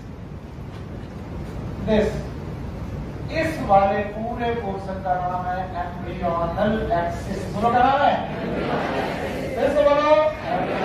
आप बहुत बाद में सीट में, इस वाले एक्सिस का नाम एम्ब्रियोनल एक्सिस। और ये जो दोनों स्ट्रक्चर बने हैं इनका नाम है कॉटिलेडन्स। बोलो क्या नाम है? भाइयों बहनों, कॉटिलेडन में कितने कॉटिलेडन दिख रहे हैं? एक की दो? बताओ ये दोनों पार्ट है कि डायग्राम। और ऐसे एम्ब्रियो का नाम होगा मैच्योर एम्ब्रियो। बोलो क्या नाम होगा? मैं मैच्योर एम्ब्रियो को दोबारा दिखाऊंगा बोर्ड में, लेकिन पहले सीक्वेंस सीख लो। सीक्वेंस का रखता मानो, जाइगोट से, प्रो एम्ब्रियो से, ग्लोबुलर एम्ब्रियो से, हार्ट सेल एम्ब्रियो से। और बताओ क्या क्या देख रहे हो? जाइगोट से प्रो एम्ब्रियो बनते वक्त कौन सा प्रोसेस? Cell division. बताओ, प्रो एम्ब्रियो से बेटा ग्लोबुलर एम्ब्रियो बनते वक्त भी सेल डिवीजन। लेकिन इसके बाद इन्वेजिनेशन। बोलो क्या? Invagination is a type of difference. Invagination is a type of differentiation. तो मैं बोला था एम्ब्रियो बनते वक्त दो ही प्रोसेस होगी। बोलो कौन? सेल डिवीजन और सेल डिफरेंशिएशन। और इसके बाद भी invagination, that is cell differentiation. Mature embryo का डायग्राम मैं दोबारा दिखा दूंगा, बड़ा बना के दिखा दूंगा। पहले इतना बताते जाओ जो मैं पूछूं। बताओ जाइगोट में क्या हुआ? बोलो क्या बना? बताओ प्रो एम्ब्रियो तक डिफरेंशिएशन हुआ कि केवल सेल डिवीजन? केवल डिफरेंशिएशन, केवल सेल डिवीजन हुआ। दो सेल बनी, एपिकल सेल और एपिकल सेल। इसमें से कौन है जो एम्ब्रियो बनाएगी? एपिकल। और कौन है जो सस्पेंसर बनाएगी? बेसल ने सस्पेंसर बनाया, करिश्मा लेने लगी। और बेटा एपिकल ने बेटा एम्ब्रियो बनाया। इस एम्ब्रियो का नाम ग्लोबुलर। ग्लोबुलर एम्ब्रियो के बाद इन्वेजिनेशन हुआ, क्या बना? Heart cell. और हार्ट सेल एम्ब्रियो में इन्वेजिनेशन हुए, क्या बना? अब जरा इस मैच्योर एम्ब्रियो को दोबारा देखो। अगर आप इस मैच्योर एम्ब्रियो को दोबारा देखें तो आपको समझ में आ जाएगा मैंने क्या बनाया है। पहले मैंने ये हार्ट सेल एम्ब्रियो आपके सामने बनाया था। अब इस हार्ट सेल एम्ब्रियो में मैंने इन्वेजिनेशन चालू की।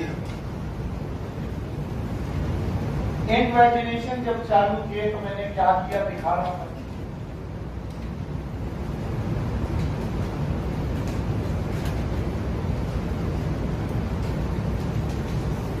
तो जो ये येलो वाला पोर्शन है, दिस इज कॉटिलेडन। बोलो क्या है? और ये वाला पोर्शन जो है इसका नाम एम्ब्रियोनल एक्सिस। फिर से बोलो, एम्ब्रियोनल एक्सिस। हाँ भाई, कोई प्रॉब्लम? और ये दोनों है कॉटिलेडन।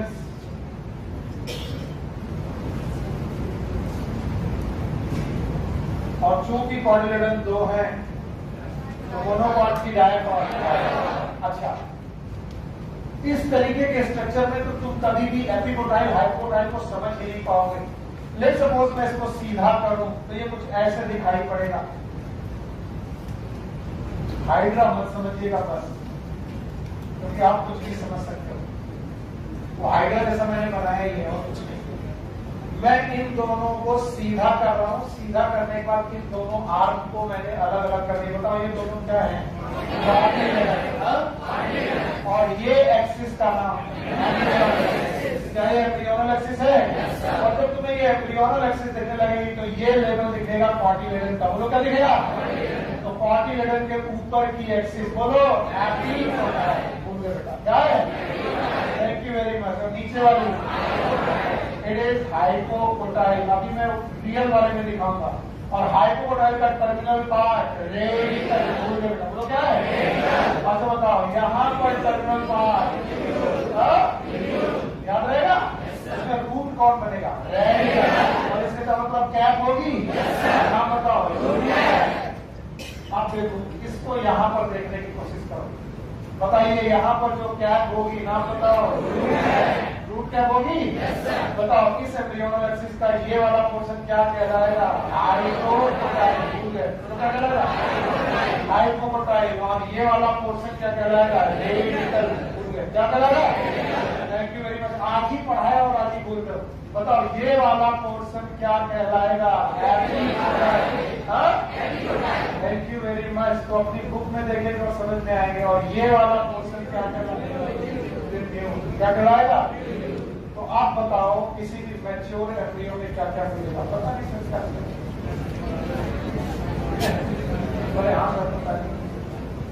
बिना देखे बता पाओगे? बताओ। पहले जाइगोट था, डिवीजन हुआ, क्या यहाँ पर दो एम्ब्रियो से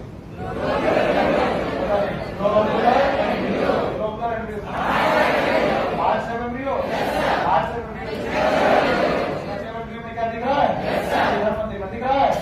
दो पॉलीगोन है, डाइकॉट है, दोनों पॉलीगोन के बीच में एक छोटी सी सेक्टर दिख रहा है, एपिकोटाइल के हाइपोटाइल, टर्मिनल पोर्शन दिख रहा है, बोलो क्या है? बाकी बची हुई एक्सिस हाइपोटाइल और हाइपोटाइल का नीचे वाला और क्या इसी में होगा रूट क्या? जरा देखने की कोशिश करो, साइड डायग्राम मिलते हैं। मैं भी देखता हूँ इनसे हेड के साइड डायग्राम।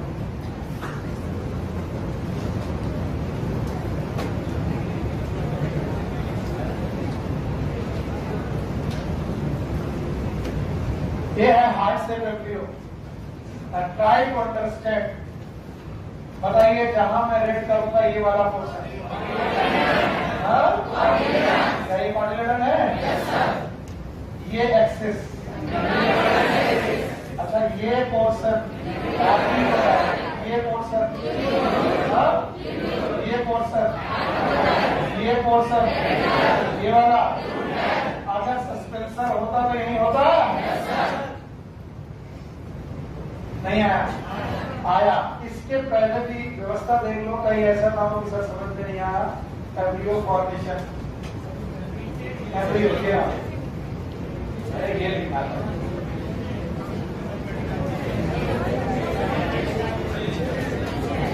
ये पीछे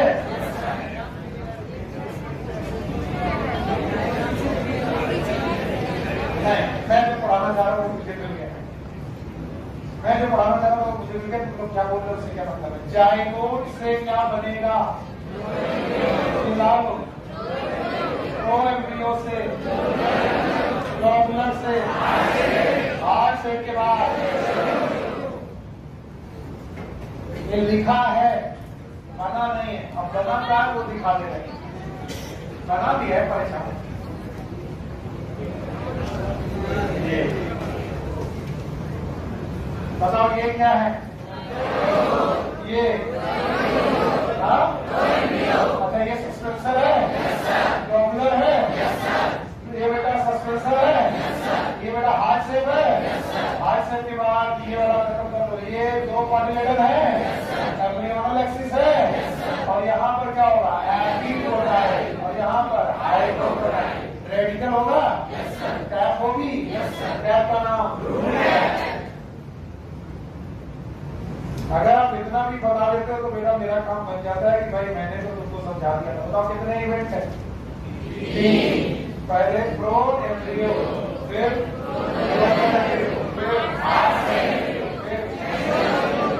चार इवेंट होगा।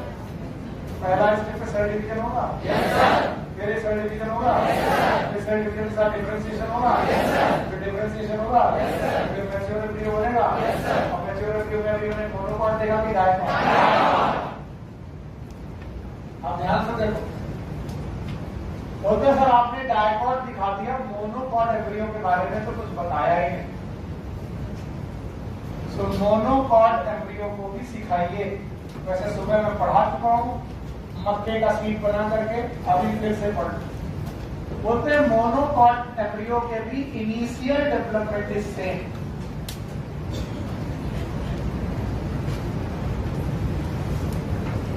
ऑफ एम्ब्रियो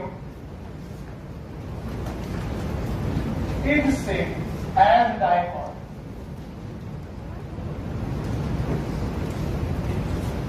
डायकॉट की तरह ही इनिशियल डेवलपमेंट होते हैं, लेकिन बाद में क्या चेंजेस आते हैं जरा देखिएगा। बोलते हैं इसमें एक एम्ब्रियोनल एक्सिस होती है। Let's suppose this is the embryonal axis. मैंने केवल एम्ब्रियोनल एक्सिस बना दी और let's suppose this is the place from where cotyledon can be originated. तो इस पोर्शन के ऊपर वाली एक्सिस इज एपिकोटाइल। जवाब देते रहो तभी काम बनेगा। बोलो क्या? और इसके नीचे वाला हाइपोटाइल। बोलते हैं सर जी अगर एपिकोटाइल और हाइपोटाइल हैं तो कॉटिलेडन भी होने चाहिए। बोले यस। इनके पास से एक कॉटिलेडन निकलता है जो सीड शेप है। This is a single cotyledon. मैं नाम बताया था, भाई जवाब ही नहीं आ रहा। सिंगल कॉटिलेडन क्या ये स्पूटेलम है? Sir it is a scutellum. Sir सुबह तो ऐसा नहीं दिखाया था, बस क्रॉस सेक्शन का तरीका अलग। कभी लॉन्गिट्यूडनल काटते हैं, कभी हॉरिजॉन्टल काटते हैं। अभी कैसे काटा तुम देखो। बोलते सर अगर ये एक कॉर्डिनेटर है तो दूसरा कहाँ गया? बोले अगर दूसरा कॉर्डिनेटर भी होता भाइयों बहनों तो ये दोनों पार्ट होता कि डायरेक्ट होता। ये दोनों कॉर्डिनेटर होते हैं, इनके बीच की एक्सिस हैप्पी होता है, फुल हैप्पी। अभी हाइटा बनाया था, दोनों कॉर्डिनेटर के बीच की एक्सिस। बोलते हैं सर ये वाला जो कॉर्डिनेटर है ये रिड्यूस हो गया और ये एपिब्लास्ट नाम के स्ट्रक्चर में कन्वर्ट हो गया। प्लीज सी और एनसीईआरटी। तो बताओ दो कॉटिलेडन में दो बचे कि एक बचा?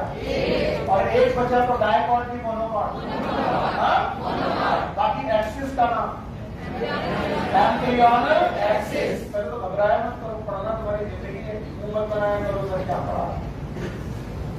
स्टूडेंट हो, स्टडी करने आ जाओ, पढ़ना है ही, चाहे मुंह बना के पढ़ो चाहे घुसो के पढ़ो। क्या तरीका है? मुंह बना घुसो के पढ़ो। बताओ ये एपी बताई है, इसका मतलब यहाँ से लेकर यहाँ तक जो एक्सिस है इसका नाम और ये ऊपर वाला पोर्शन एपी। बोलो क्या है? Thank you. ये वाला तो हाइपोटाइल के टर्मिनल पार्ट का नाम रेडिकल। भूल गए आप? रेडिकल है। और एपिकोटाइल के टर्मिनल पार्ट का नाम स्मूथ एपेक्स। बोलो क्या नाम है? इसी का नाम प्लिम्यूल है। और मोनोकॉट में प्लिम्यूल की जगह कौन सा शब्द यूज करते हैं? अच्छा बताओ, क्या मैंने तुम्हें सुबह को और स्ट्रक्चर पढ़ाए थे? यस। इसके बाद क्या होंगे? These are known as coleorhiza. बात है नहीं? और क्या इसके बाद भी कुछ स्ट्रक्चर होंगे? तो क्या होगा? सर सुबह जो आपने स्ट्रक्चर बनाया था उसमें आपने कुछ ऐसा स्ट्रक्चर बनाया था सर, अभी आपने बदल दिया। ये डेवलपमेंटल हिस्ट्री है, मक्के का है।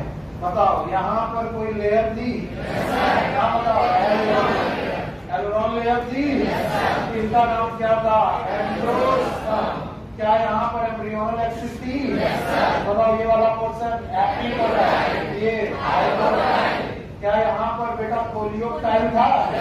क्या ये कोलियोराइजा था? बताओ यहाँ सिंगल कॉटिलेडन है कि डबल? सिंगल। डायकॉट की मोनोकॉट। अभी ये डेवलपमेंटल हिस्ट्री में तुम्हें सिखाया गया कि कैसे डायकॉट चेंजेस इनटू मोनोकॉट। तो पहले कौन बने? और डायकॉट में क्या आया? मॉडिफिकेशन। तो क्या बने? इसीलिए बोला जाता है कि अगर इवोल्यूशन के दौरान पूछा जाए which is more developed. Very good. तो अगर कोई मोस्ट एडवांस फैमिली पूछे तो आप डायकॉट की फैमिली चूज करोगे? Poaceae, Gramineae, wheat, rice, maize, के मोस्ट एडवांस फैमिलीज में से एक फैमिली है।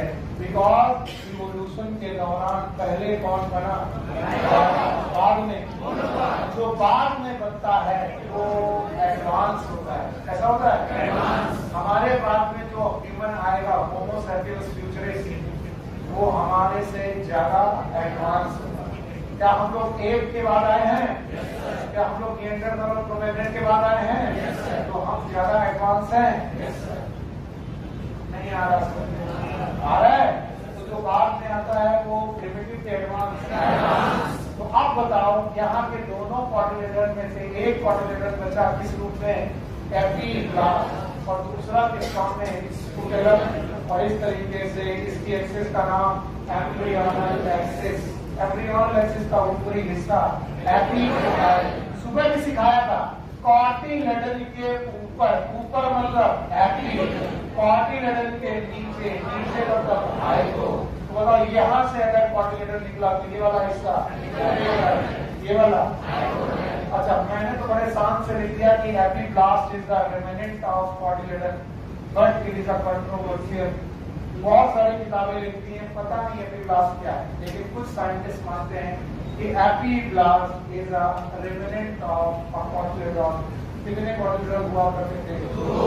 अभी बचा कितना है? भाइयों बहनों, मेरे प्यारे बच्चों, हम लोगों ने सेक्सुअल रिप्रोडक्शन के 3 इवेंट पढ़ने के लिए कहे थे। बोलो कौन कौन? क्या तीनों पूरे हो गए? और अगर ये तीनों पूरे हो गए तो चैप्टर भी पूरा हो जाना चाहिए। चैप्टर का नाम क्या है? Sexual reproduction. और भाइयों बहनों, सेक्सुअल रिप्रोडक्शन में फ्लावरिंग प्लांट के प्रोडक्ट भी बनते हैं। भूल गए लोगों, क्या सेक्सुअल रिप्रोडक्शन के प्रोडक्ट बनते हैं? और वो 2 प्रोडक्ट बनाता है, एक कौन और दूसरा कौन? और चूंकि मॉर्फोलॉजी में मैंने आपको क्या पढ़ाया है और ऐसी अजीब बुक है, कई टॉपिक 2 बार थी। जैसे मॉर्फोलॉजी में फ्रूट और सीड दिया है, तो फिर इस चैप्टर में फ्रूट और सीड देने की जरूरत नहीं थी। लेकिन अगर मैं ना पढ़ा, तुम्हारे मन में कसक रह जाएगी, सर नहीं ये टॉपिक छोड़। चाहे मैं एक ही बात बोल दूं, नहीं बोलूं, कर पाओगे?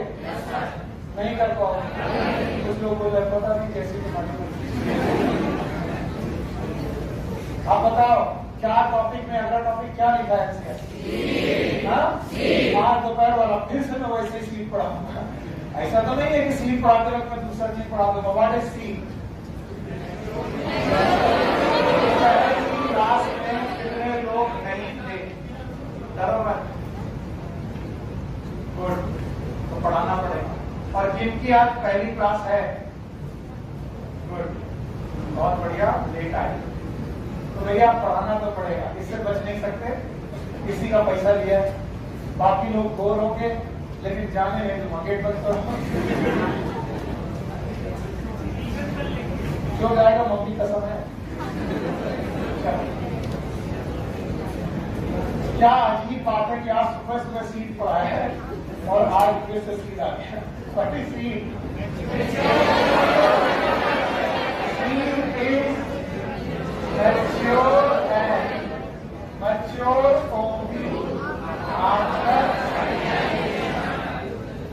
उन सब लोगों को भगवान बड़ी शांति प्रदान करे जो सुबह आज क्लास में थे, क्योंकि वो आप गाली निकालने वाले हैं। निकालने वाले हैं?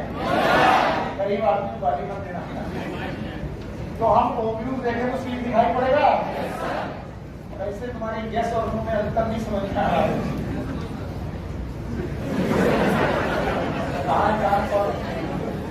खड़ो भाई, बड़ा बढ़िया चुप का। हाँ भाई, नेक्स्ट सर, खड़ो। यस, दाढ़ी कैसे करेंगे? दाढ़ी करने का तरीका बताओ। मैंने ट्राई की, मेरे झुआ करोगे।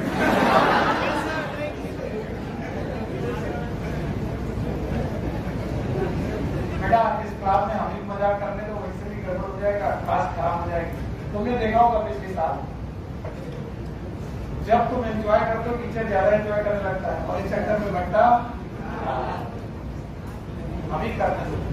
हमारे बच्चे थोड़ा गाली दे देंगे तो कुछ नहीं है, ज्यादा गाली देने पर केवल एक काम होता है मेरे साथ, एक बुरी बात होती है, मेरा एक टोन कलर और डार्क होता है। काले आदमी में कोई रंग चढ़ने वाला तो ले जाओ, तो थोड़ा और कल आ जाएंगे, कुछ फर्क नहीं पड़ता। हाँ, दूसरा एक और हुआ इसके दौरान 5-6 सालों में कि जब ज्यादा काली पड़ी तो काले रंग के साथ बाल भी झड़ने लगे। अभी इतना काली देखिए और बड़ी बारिश हो, कल तो पता नहीं क्या ये बच्चे। हाँ, इसीलिए मैं सॉरी बोल रहा हूँ, मैं क्यों ऐसा खरूज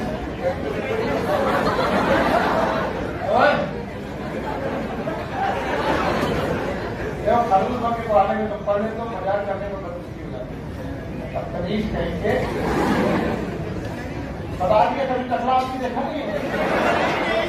ऐसे बाकी यहाँ से ऐसे ये सब दिखाए। तुरंत उल्टी हो जाए। इसलिए डोंट ट्राई, ये खतरों की चीज है।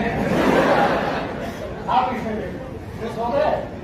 मैं यही चाहता था कि थोड़ा तुम्हारा मन हल्का हो जाए, क्योंकि सीन फिर से गहरे तरीके से आपको लगने वाला है। आप साथ रहिएगा, बाकी लोगों की कोई गलती नहीं है जो बेचारे आज पहले दिन आए। तो क्या हमें ओव्यूल याद है? देखना, फिर से ओव्यूल बनाते हैं। ये बताओ, आउटर इंटेगमेंट है? यहीं पर बनाया था सुबह भी। ये इनर इंटेगमेंट है? पक्का? यहाँ पर अटैच है हाइलम, हाइलम है यहाँ से, और ये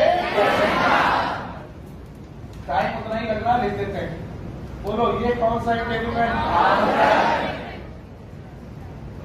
ओके, ये वाला। Thank you very much. और बताओ, यहाँ पर इसके अंदर यूसरस।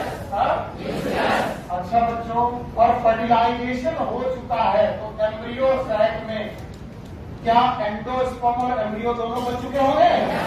अगर एंडोस्पर्म बचा होगा तो एंडोस्पर्म, अगर बीच में एक्सिस होगी, अभी अभी पढ़ाया आपको, मतलब एक्सिस होगी, नाम बताओ, एंडोस्पर्म। और इसके चारों तरफ कॉर्डिनेटॉन होंगे, दो कॉर्डिनेटॉन तो मोनोकॉट भी आएगा।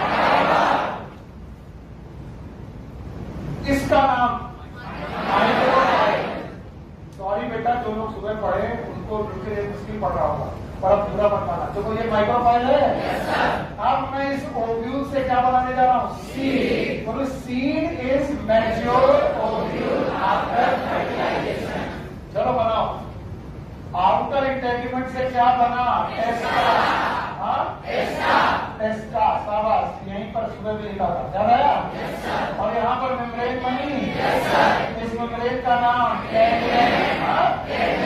अच्छा, टेस्टा और टेगमेन मिलकर के क्या ये सीड कोट बनाते हैं? तो भाई पहले ओव्यूल देखो, फिर सीड कोट देखो।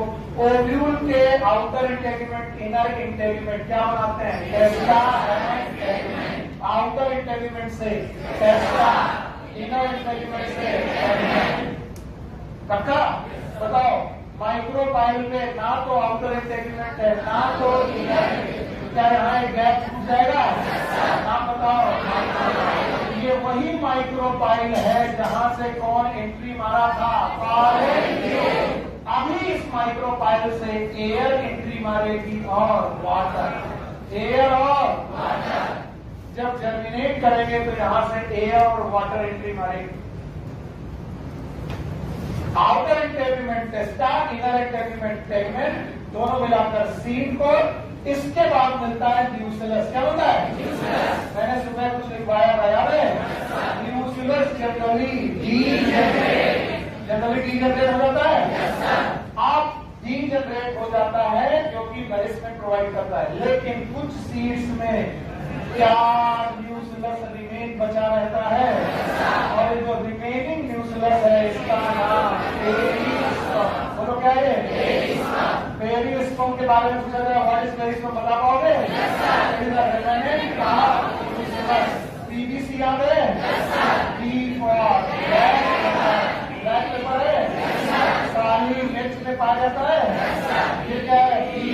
चुकंदर में पाया जाएगा, और कैस्टर में भी पाया जाएगा, थोड़ा पेरिस्पर्म पाया जाएगा। अब इधर देखो ध्यान से, आउटर इंटेगमेंट, इनर इंटेगमेंट, इसमें निपट गया, बचा सैक। क्या बचा?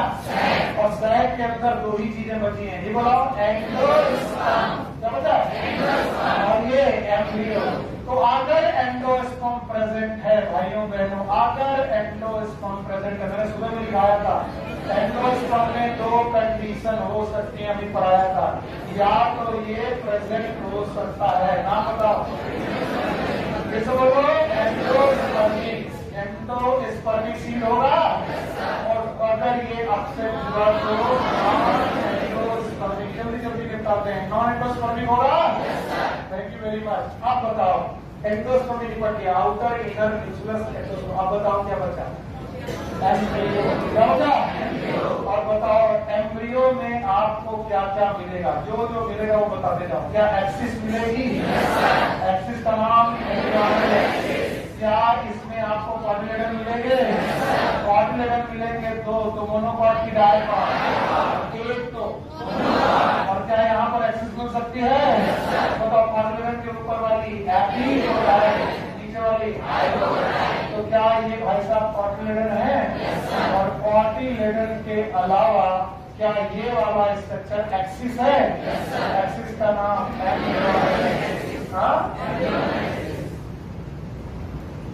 ये सीड का रियल डायग्राम है कि रे डायग्राम? क्या हम ओव्यूल को सीड में बनते हुए देख रहे हैं? अच्छा बताओ, जब सीड को तोड़ेंगे तो क्या मटर के, हमने बोला था मटर की फली से मटर के दाने को तोड़ते हुए देखो, क्या स्टार छूट जाएगा? उस स्टार का नाम तो बताओ, सीड में जहां पर सीड अटैच होता है फली के साथ, उसे तोड़ा तो वहां पर एक दाग छूट जाएगा, नाम है हाइलम। क्या हाइलम माइक्रोफाइल के पास पाया जाएगा? This is a seed for you. बिल्कुल इसके अलावा कुछ नहीं पढ़ाया, बस 3-4 बार पढ़ाया था, इसलिए बार बार नहीं पढ़ा सकते। एक बार में आया? अगर आया तो मुझे इसे चार्ट आउट करना है। सुबह नहीं किया था, आज भी करना है। सब लोग मदद करोगे? चलो, सीड के कितने पोर्शन है? 2। पहला पोर्शन सीड कोड, आप नहीं करोगे तो गड़बड़ है। सीड कोड है? अच्छा, दूसरा बोलो कर्नेल है? All the tissue inside the seed code is kernel है? जल्दी बोलो, सीड कोड के 2 पार्ट होंगे। पहला दूसरा टेस्टा, और टेगमेंट में स्टार कहाँ मिलेगा? टेस्टा। बोलो क्या नाम होगा? हाइलम। क्या इनके बीच में बेटा ओपनिंग मिलेगी? बोलो क्या होगा? माइक्रोफाइल। बस लर्न करने के तरीके सिखा रहा हूं, कुछ नहीं। कर्नेल में 3 चीजें मिलेगी। पहला कौन? जो हमेशा प्रेजेंट होगा, हमेशा प्रेजेंट, कभी कभी प्रेजेंट होगा और कभी कभी एब्सेंट होगा। बोलो बीबीसी याद है? बोलो एंडोस्पर्म होगा, हमेशा होगा। एंडोस्पर्म भी प्रेजेंट हो सकता है, एब्सेंट हो सकता है। प्रेजेंट हुआ तो एंडोस्पर्मिक, नहीं हुआ तो क्या एंडोस्पर्मिक के एग्जांपल बता पाओगे? व्हीट, राइस, मेज, कैस्टर, कोकोनट। कोकोनट नहीं है? अरे कोकोनट का पानी क्या है? एंडोस्पर्म। याद है? बोलो व्हीट, राइस, मेज, कोकोनट, कैस्टर। एंडोस्पर्मिक की नॉन एंडोस्पर्मिक? अच्छा बताओ, नॉन एंडोस्पर्मिक सीड याद है? बोलो फैमिली है? बोलो कौन? अच्छा बताओ, इसके बाद एम्ब्रियो मिलेगा? अब ये चीज मैंने सुबह छुपा ली थी, क्योंकि जगह नहीं थी, अब जगह मिल गई तो पढ़ाते रहे। एम्ब्रियो के 2 पार्ट, 1 इज क्वाड्रिलेटरल है? बताओ क्वाड्रिलेटरल 2 है तो लोग बोले पढ़ा दिया तो ऐसा कौन सा तीर मार दिया, बात तो वही है। एक हुआ तो दूसरी एक्सिस का नाम बताओ। और एम्ब्रियोनल एक्सिस के कितने पार्ट? 2। एक पार्ट एपी का है, दूसरा खतरनाक। पढ़ाने के पहले मैं खुद उल्टी कर रहा था कि कैसे पढ़ाऊंगा, देखो पढ़ा दिया। क्या तुम्हें समझ में आया? जिनका पहला दिन था उन्हें समझ में आया? अगर उन्हें समझ में आया तो सीड आपके सामने हो चुका है। अभी बैठ के 8 बजे ही पहले नहीं। Seed. What is seed? Mature and mature ovule after fertilization is known as seed. याद रहेगा? बताओ, सब कुछ पढ़ा देने के बाद पूछता हूँ, seed code is made up of पता? माइक्रोफाइल होगा, उसके पास में स्टार होगा, नाम बताओ। अंदर पूछेंगे तो जनरली कभी कभी नाम बताओ। एंडोस्पर्म हो सकता है? नहीं भी हो सकता है। एम्ब्रियो हमेशा होगा?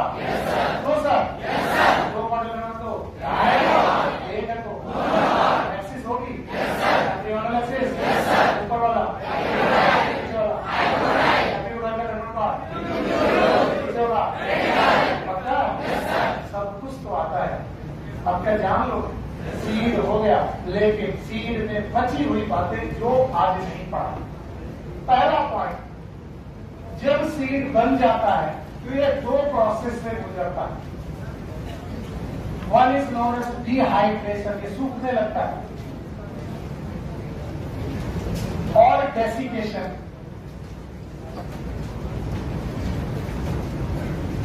इन डिहाइड्रेशन और डेसिकेशन की वजह से सीड के अंदर के जो एंजाइम होते हैं दे गेट इनएक्टिवेटेड, और अगर एंजाइम इनएक्टिवेटेड हो जाते हैं तो इनका एम्ब्रियो इनएक्टिवेटेड हो जाता है। अगर ये एम्ब्रियो एक्टिवेटेड होता मेरे बच्चों, तो मैंने आपको बहुत पहले सिखा दिया था कि पूरी लाइफ साइकिल में दो लोग जर्मिनेट करते हैं, एक स्पोर और एक एम्ब्रियो। भूल गए होंगे? जब स्पोर जर्मिनेट करता है तो बनता है कैरियोफाइट, और जब एम्ब्रियो जर्मिनेट करता है तो बनता है स्पोरोफाइट, जिसमें होता है रूट एंड लीफ। अब ध्यान सुनो, इस सीड के अंदर बेटा 10 मिनट रुकना है तो रुकी लो बेटा, बातें मत करो। फील करो कि सीड के अंदर पूरा का पूरा प्लांट है, लेकिन ये प्लांट आज किस फॉर्म में है? एम्ब्रियो। और एक्टिवेटेड की इनएक्टिवेटेड। अगर मैं इसको डिहाइड्रेशन की बजाय हाइड्रेशन दे दूं, पानी दे दूं, तो बताओ इनएक्टिवेशन से क्या होगा? एक्टिवेशन। और क्या ये जर्मिनेट कर जाएगा? तो भैया जर्मिनेशन ना हो इसलिए क्या होता है? और इससे इनमें एक फीचर पैदा होता है, that is known as dormancy. Dormancy of seed, and dormancy of seed is the inactivity of seed. सोच कर देखिए, क्योंकि आप सीड इतना देख चुके हैं कि आप सोचते नहीं। सोच कर देखिए, पूरा जीव, पूरा जीव इसके अंदर है, जो बहुत स्लोली सांसें ले रहा, बहुत स्लोली, ऑलमोस्ट इनएक्टिवेटेड कंडीशन में जीव पड़ रहा है। जब आप अंडा खाते हो तो आपको घृणा आती है, भगवान अंडा खा लिया हमने, इसके अंदर जीव होता है। बताओ, अंडे में भी जीव नहीं है, क्योंकि अंडा इज जायगोट, लेकिन seed is embryo. Seed is embryo, इसका मतलब इसमें जीव है। तुम चना चबा के तुमको तरस ना आया कि हे भगवान हम पूरा जीव खा गए, और वो जायगोट जो अभी कोशिका भी जिसका ऑमलेट बना के हमने खाया और तरस आने लगा, हे भगवान चूजा खा गए, उसमें चूजा। और कभी कभी तो बिना फर्टिलाइजेशन वाला भी अंडा होता है, उसमें केवल क्या होता है? एग, मेल गैमेट फीमेल, और फीमेल गैमेट जब तक फर्टिलाइज ना हो तो जायगोट, जायगोट नहीं बना तो एम्ब्रियो भी। इसका मतलब फार वाला अंडा वो कभी भी चूजा नहीं बनता। मुर्गी बैठ करके उसमें जान दे दे, वो कभी भी चूजा, क्योंकि फर्टिलाइज है, क्या फर्टिलाइज, तो वो एक कोशिका है। और अगर वो एक कोशिका है और उसको खाने में जीव तुम्हें समझ में आ रहा था, तुम जो चने चबा लो इसमें जीव है, पूरे सब जीव है। मुझे कैसे देखो कमाल, एक दिन से भिगो कर डालो, जो लोग बॉडी बिल्डिंग करते हैं, हे भगवान तुम पहले इनएक्टिव आदमी को एक्टिव कर करके मारते हो। वो चना था इनएक्टिवेटेड कंडीशन में था, बोले सर बॉडी नहीं बढ़ रही थी, पहले चने को सुलाया गया, फिर उसको अंकुरित अनाज के रूप में लाया गया, और जब वो सांसें लेने लगा तेज तेज, तब तुमने उसको नमक में डाल कर दी। तुमसे बड़ा जीव हत्यारा। सी, तो ये inactivation is known as dormancy of seed. और डॉर्मेंसी होना एक गुड बात है, बहुत अच्छी बात है।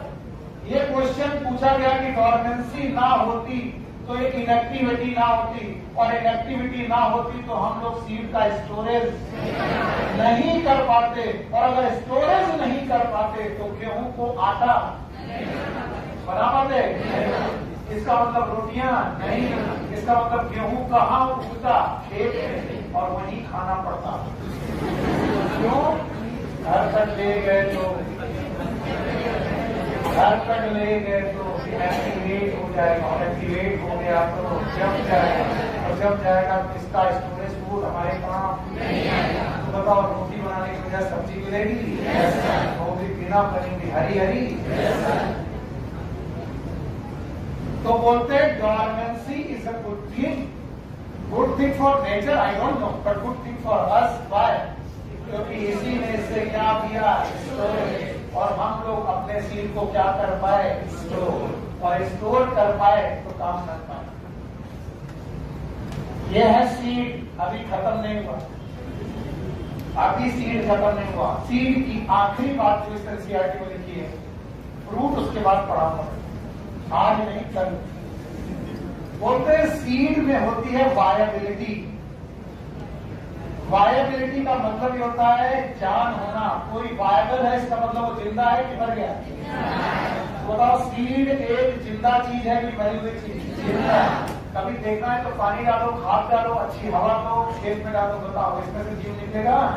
तो उस जीव के पास होंगे रूट। सो बोलते हैं what is viability? Viability is a maximum time a seed can survive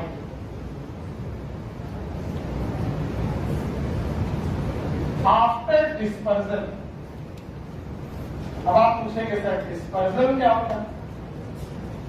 fruit के अंदर से सीड का बाहर आ जाना। मेरा तुम्हारा क्वेश्चन था, इस वजह से मैं इसको ध्यान दे रहा हूं। फ्रूट के बाहर सीड आ जाना, it is known as dispersal. एक दिन मेगा ने मुझसे पूछा कि सर ये बताइए, अगर हम लोग सीड खा रहे हैं किसी प्रजाति के, तो उस प्रजाति को इस दुनिया से खत्म हो जाना चाहिए। सीड खा रहे तो क्या पूरे जड़ डाल जा रहा है, कुछ बच रहा है? बच रहा है, वो कंटिन्यूटी ऑफ लाइफ को मेंटेन कर। खैर वो क्वेश्चन में बाद में देखूंगा। सीड का फ्रूट से बाहर निकलना, it is known as dispersal. Dispersal हो जाने के बाद ये सीड हमेशा जिंदा नहीं रहेगा, इसका एक मैक्सिमम टाइम है जब तक ये जिंदा रहेगा। तो सर हमने अपने घर की पोल्ट्री के अंदर एक बड़ी सी स्टोरेज में हमने 15 साल पहले गेहूं रखा था, आज भी रखा होगा, लग गया, खराब हो गया होगा, सड़ गया होगा, या फिर उसकी जान चली गई हो, इसका मतलब वो उतना फिर जिंदा नहीं। साल भर या 2 साल के अंदर हमें गेहूं को आटा बनाकर खाना या फिर बेच देना ताकि दूसरे लोग खा लें। जो लोग खेती करते हैं जानते हैं, कुछ अनाज अपने घर में रख लेते हैं तो उनको खाने काम आता है, बाकी अनाज वो बेच देते हैं ताकि दूसरों को खाने को काम। अगर ये अनाज सालों तक रखा जा सकता तो क्या होता? एक बार ग्रो कर लिया, 50 साल का फिर कोई खेती नहीं करेगा, पर क्या 50 साल तक वो गेहूं बचेगा? नहीं। So maximum time a seed can survive after dispersal, it is known as viability। और बोलते हैं viability of seed it is between months to year, 1-2 साल तक चल जाता है। लेकिन हिस्ट्री में 2 ऐसे सीड हमारी एनसीईआरटी में लिखे हैं जिनकी वायबिलिटी 10,000 साल तक जिंदा रहे, 10,000 year and 2,000 year. First of all कुछ बातें मैं जो डिस्कस करना चाहता हूं। रुक जाओ बस के काका।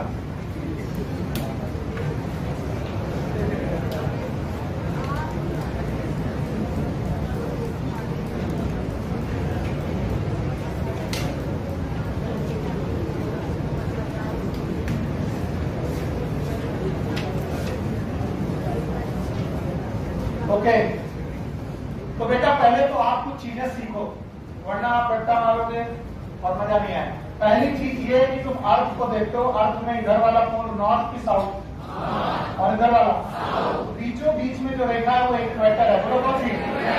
इसके बाद है ट्रॉपिक, बोलो क्या है? फिर है सब ट्रॉपिक, फिर है टेम्परेट, बोलो क्या है? फिर है सब पोलर और पोलर।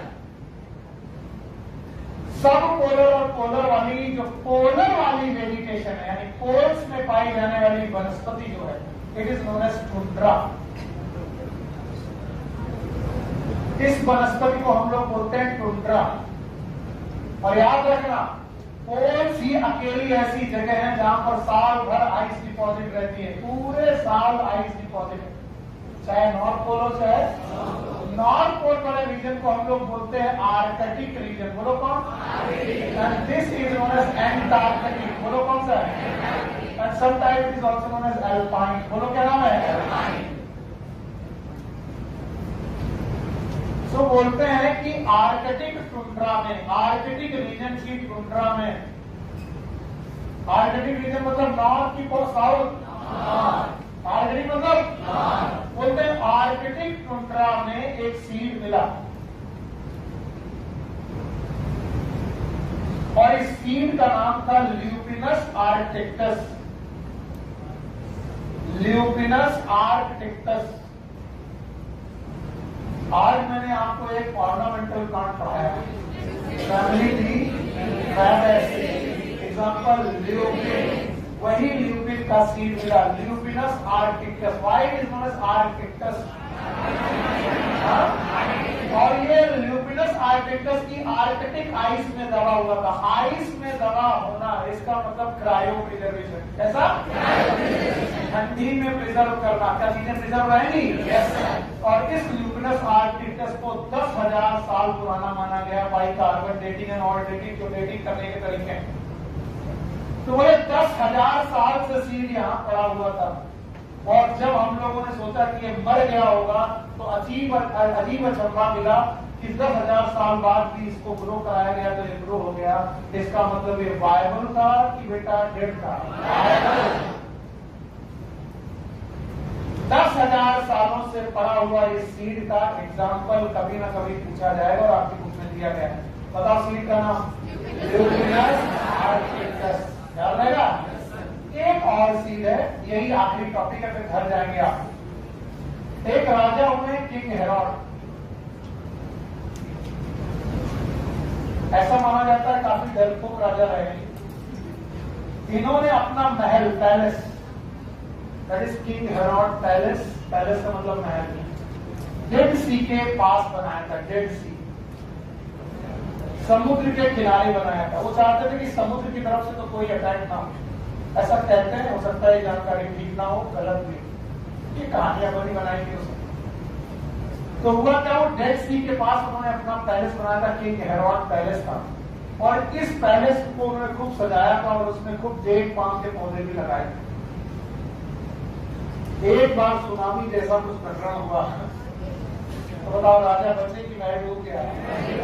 राजा तो आइडिया नहीं, महल डूब गया। ये किंग हेरोड पैलेस डूब गया। डूबने के बाद एक्सकेवेशन हुआ, इसकी खोज हुई। खोजने के बाद हमें पता चला कि उनके बाग में लगे हुए डेट पाम मतलब खजूर, डेट पाम का एक सीड मिला और उस सीड की बेटा डेटिंग की गई तो वो 2000 साल पुराना मिला। तो ऐसा लगा कि ये 2000 साल से पड़ा खराब हो गया होगा, लेकिन बाद में पता चला कि ये बाइबल था। इस सीड का नाम था फीनिक्स डेक्टाइनोफेरा। बोलो क्या नाम था? तो भैया 2 सीड के नाम याद रखने हैं, फिर घर जाना है। पहला सीड ल्यूपिनस आर्कटिक्टस, कितने साल? और दूसरा कौन? फीनिक्स डेक्टाइनोफेरा। और दोनों की ओरिजिन कौन, कहां पर कौन मिला? फीनिक्स डेक्टाइनोफेरा किंग हेरोड पैलेस, पक्का। और ये वाला काम मिला तो सीड आज खत्म हुआ और कल ये चैप्टर खत्म हो जाएगा। फ्रूट बचा है और एपोमिक्सिस बचा है। बाकी क्वेश्चन उसके बाद हम लोग नेक्स्ट चैप्टर ह्यूमन रिप्रोडक्शन शुरू करेंगे। Take care, good luck, bye.